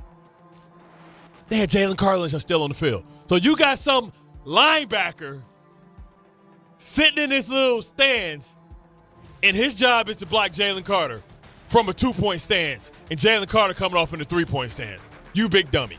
And Brian was out there too. Good luck. And you thought that was smart. Give it to my up back. We're gonna trap Jalen Carter. Bro, as soon as you saw defensive safe out there, it's time to say, you know what, punt the When you ball. have defense safe, punt safe out there, how can you possibly still run the play? Usually it's an automatic. And then finally, there was a game at the Meadowlands yesterday. Winston takes a shotgun snap, looking end zone left side, and it's intercepted Take that in the end zone in the left corner. It's Evan Williams, the safety, who plucked it out of the air as Jameis had been able to avoid the big turnover all day. Just the 4th interception of the season by the Green Bay Packers. And they have come up with a turnover at a massively important time. Jalen Hyatt, the intended receiver. I don't know who it was. Not going to lie, sounded handsome. Sounded handsome. Yeah, sounded good. Tell you what, Jameis Winston, that ain't on him. That's on his receiver. Gave him an opportunity to be a hero, and he ran the wrong route. This is when the details come to effect. And this is when you have a backup. You don't have the time and experience, because I'm sure next time they run that play, he's gonna say, "Man, you got to run it regardless. You can't undercut this. I believe you're going to be there. I'm letting the ball go early. You have to make sure that you make the right moves." See, when I hear that, I hear a 10-year-old girl calling that play. Ran it. Corner route. No. I'm talking about me calling the touchdown. I sound like a 10-year-old girl in there, I think. I think we all get high-pitched when we get excited, man. Jordan Love, who juggles the snap. He's going to loft it right for the end zone for Watson, and somehow hauls it in. in tons of traffic. And Watson gives the Packers the lead on a touchdown in the near corner of the end zone. How did he ever find the handle with 3 white jerseys in front of him? Yeah, he definitely went soprano. Yeah. It goes up there. It's not soprano. It's oh my God. Maybe, What's your famous line? Maybe Mushnick's right. What's your favorite line? It was Pandemonium and Piscataway. Pandemonium and Piscataway. Well, if that's me, I'm not in good shape because he even worked in the lisp in there too. It's Bart Carlin, ESPN New York. Listen up, football.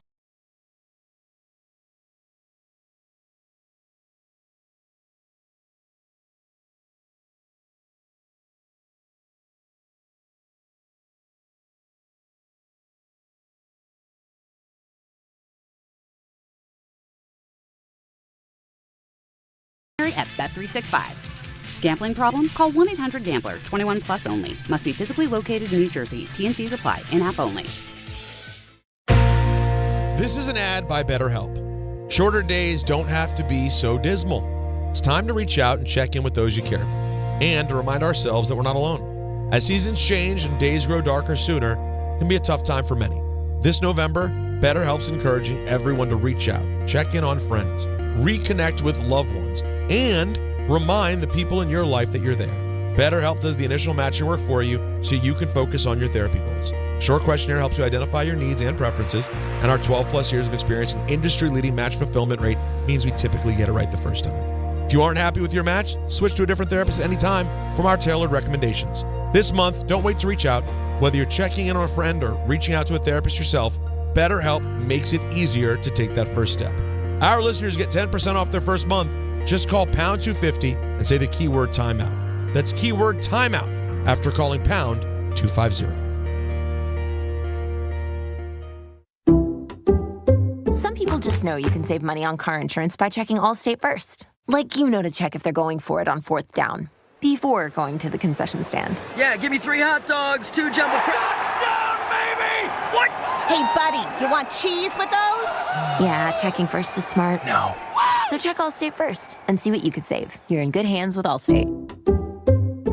Potential savings vary, including based on how you buy, subject to terms, conditions, and availability. Allstate North American Insurance Company and affiliates, Northbrook, Illinois. At AT&T, we guarantee our network so you can talk college football with your BFF while taking Buster to the vet. Hey, yeah, I can't believe he ate the whole thing of chicken wings. And I can't believe we're staging a comeback. Touchdown! Yes! Staying connected matters. That's why in the rare event of a network outage, you'll automatically get a bill credit for a full day's service. For wireless downtime lasting 60 minutes or more caused by a single incident impacting 10 or more towers, must be connected to impacted tower at onset of outage. Restrictions and exclusions apply. See att.com/guarantee for full details. The city that never sleeps and never stops talking sports. ESPN New York is always on. Now you can live and breathe everything New York sports wherever you are. On your radio dial, on the ESPN New York app, and streaming live on YouTube. However you watch or listen, ESPN New York is always on for you. Hear us, stream us, watch us. This is ESPN New York.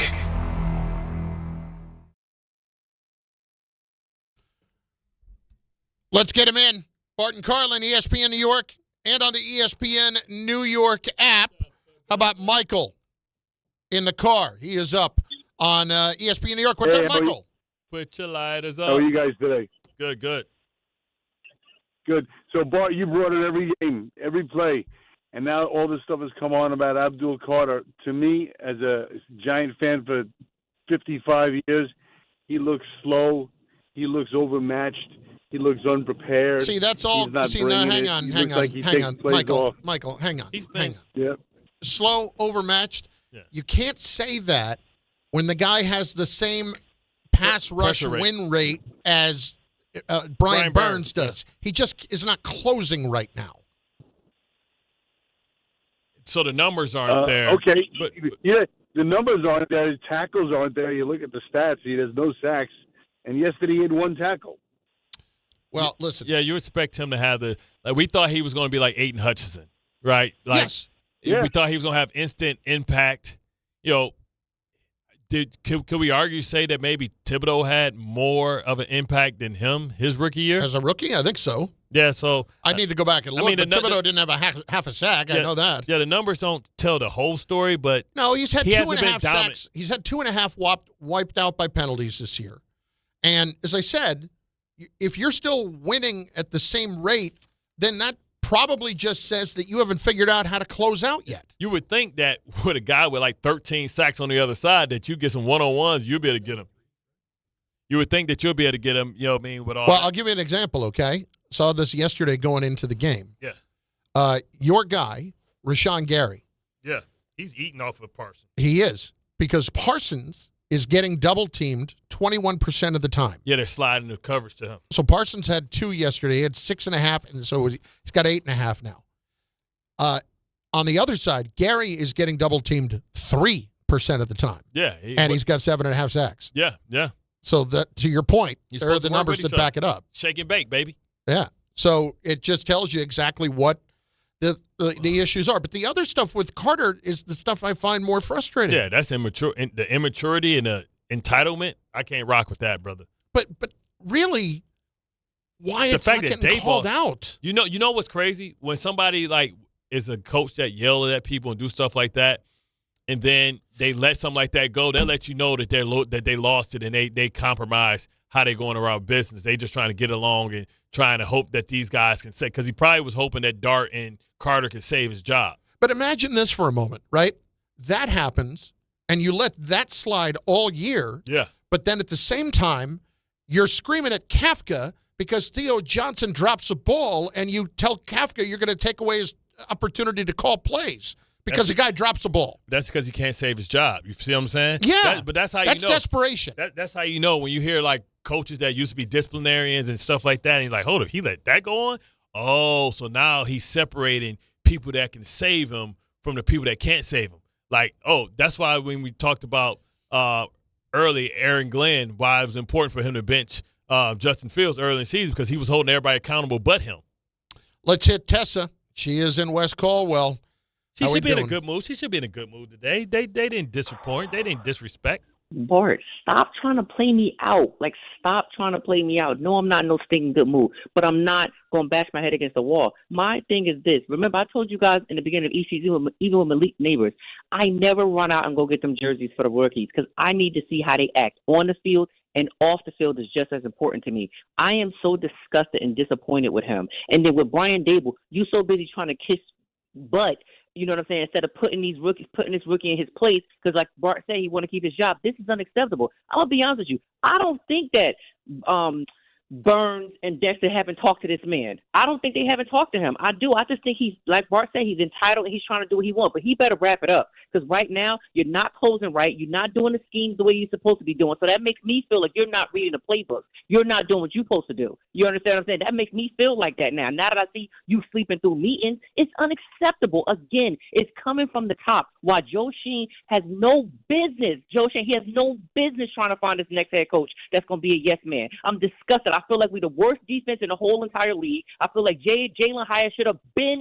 cut. Him and Banks should have been cut again, though, because we're under Shane. And at that time, Daboll, they're still on a team. It's no business. You should have finished that route. It's unacceptable. You should have finished the route, Jalen. It's unacceptable. You keep saying you're not a bust, but that's what you are. You a freaking okay. Guys, my head hurt. I don't know what to do no more. I'm so tired. I'm tired, guys. I am tired of being disgusted. I'm tired of them sucking my soul out every week. I'm just tired, guys. Bart, don't you feel like our defense has talent? I feel like it's the players has a lot of not talent. doing what they're supposed to do, and the coach. You got I talent. feel like it is the coach. Tessa, you got talent at every level. You got talent on the outside in Debo and Javon Hollins. You got talent at linebacker Okereke. You have talent at the defensive line in Dex. But how do you get them to play to their potential? And how do you put a system together that accentuates what they do well and hide what they don't do well? I want to lighten this up for a moment at the end of the show, because she said something that triggered something for me yesterday. So I'm at the stadium, and I'm going downstairs to meet up with some friends who are going to the game. Now, she said you don't get the rookie's jersey because you still got to see something, right? Mm-hmm. So I saw a guy wearing a Malik Neighbors jersey. Yeah. has nothing to do with him being a rookie. This guy, and this is me saying this, if he wasn't 375, he was at least 350. Okay? How's the number look on that size body? This is my point. How are you feeling if you are somebody like you who's in tremendous shape or a position like that wide receiver that you see a 375-pound man wearing your jersey? Does that not feel a little bit awkward? I guess here's my point. Shouldn't there be numbers restrictions for us as fans? Like me, I can't wear a jersey that's number 88. I have to wear a jersey that's, you got to get a big number body. 64. You should have a big body Brunson jersey. Number 11. There's something about that doesn't feel right. Now, big man. If it's a skill position, you have to. There's a weight limit on what you can. We're only gonna make these up to XLs. Now, like if you're a big man and you got like a single digit on, that looks weird. You know what I mean? Yes, he's wearing number 1. You got number 1 and it look like it's like Courier's like 7. It's like 7 font. Like, bro, like this ain't even the right font, man. Like you need a bigger font. Oh my God. And that's the thing. It looked like tiny little letters and neighbors on the back, even though it was a 4X jersey. That's all I'm saying. It say neighbors, but neighbor looked like it was like deleted and like to fit like the scales button. Yeah. Neighbor like only covered like his neck. Like this is me saying don't go this. wide. Neighbor don't go wider than his neck. This is me saying this. I can't imagine that if I have a John Stallworth Steelers jersey. That's the 88, right? 82. Oh, okay. I can't imagine that John Stallworth would feel good seeing somebody like me wearing his jersey. Like, it just doesn't look right. Like, hey, you're not doing any respect to the 82. No, yeah, you know what I'm saying? You big, you sweet feet. You know what I'm saying? Only when I'm trying to get over to the Ripper stand to pick up some. By the way, they had a hot dog Rippers at the stadium. I almost did a spot on Carlin Quarter. What's a Ripper? Is Ripper is the hot dog that they fry. Oh, okay. The hot dog they dip in oil and fry. And then sometimes they bust. Yeah. See, I'd rather have mine like on butter. Like you put butter and you cook it in the butter. And you let it on roll a griddle. over. Yeah. I like it like that. Because frying grease don't taste good. It depends. Okay. Beef tallow. You know what? I went somewhere. I forgot what the place was. It was right next to Madison Square Garden on Saturday, and they had some beef tallow fries. Yeah. Man. Beef tallow fries? I never even heard of that. It's just beef fat.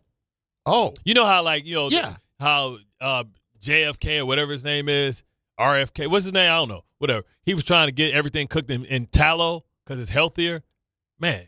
It's really, really good. Somebody checking in. Sounds like a you problem, Carlin. you projected? A little bit.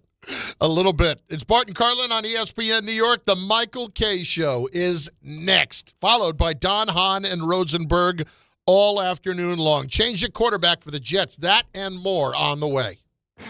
The FanDuel Sportsbook app is your home for all your favorite NFL bets. From yards to touchdowns to who will win, with FanDuel, any play can be the play of the game.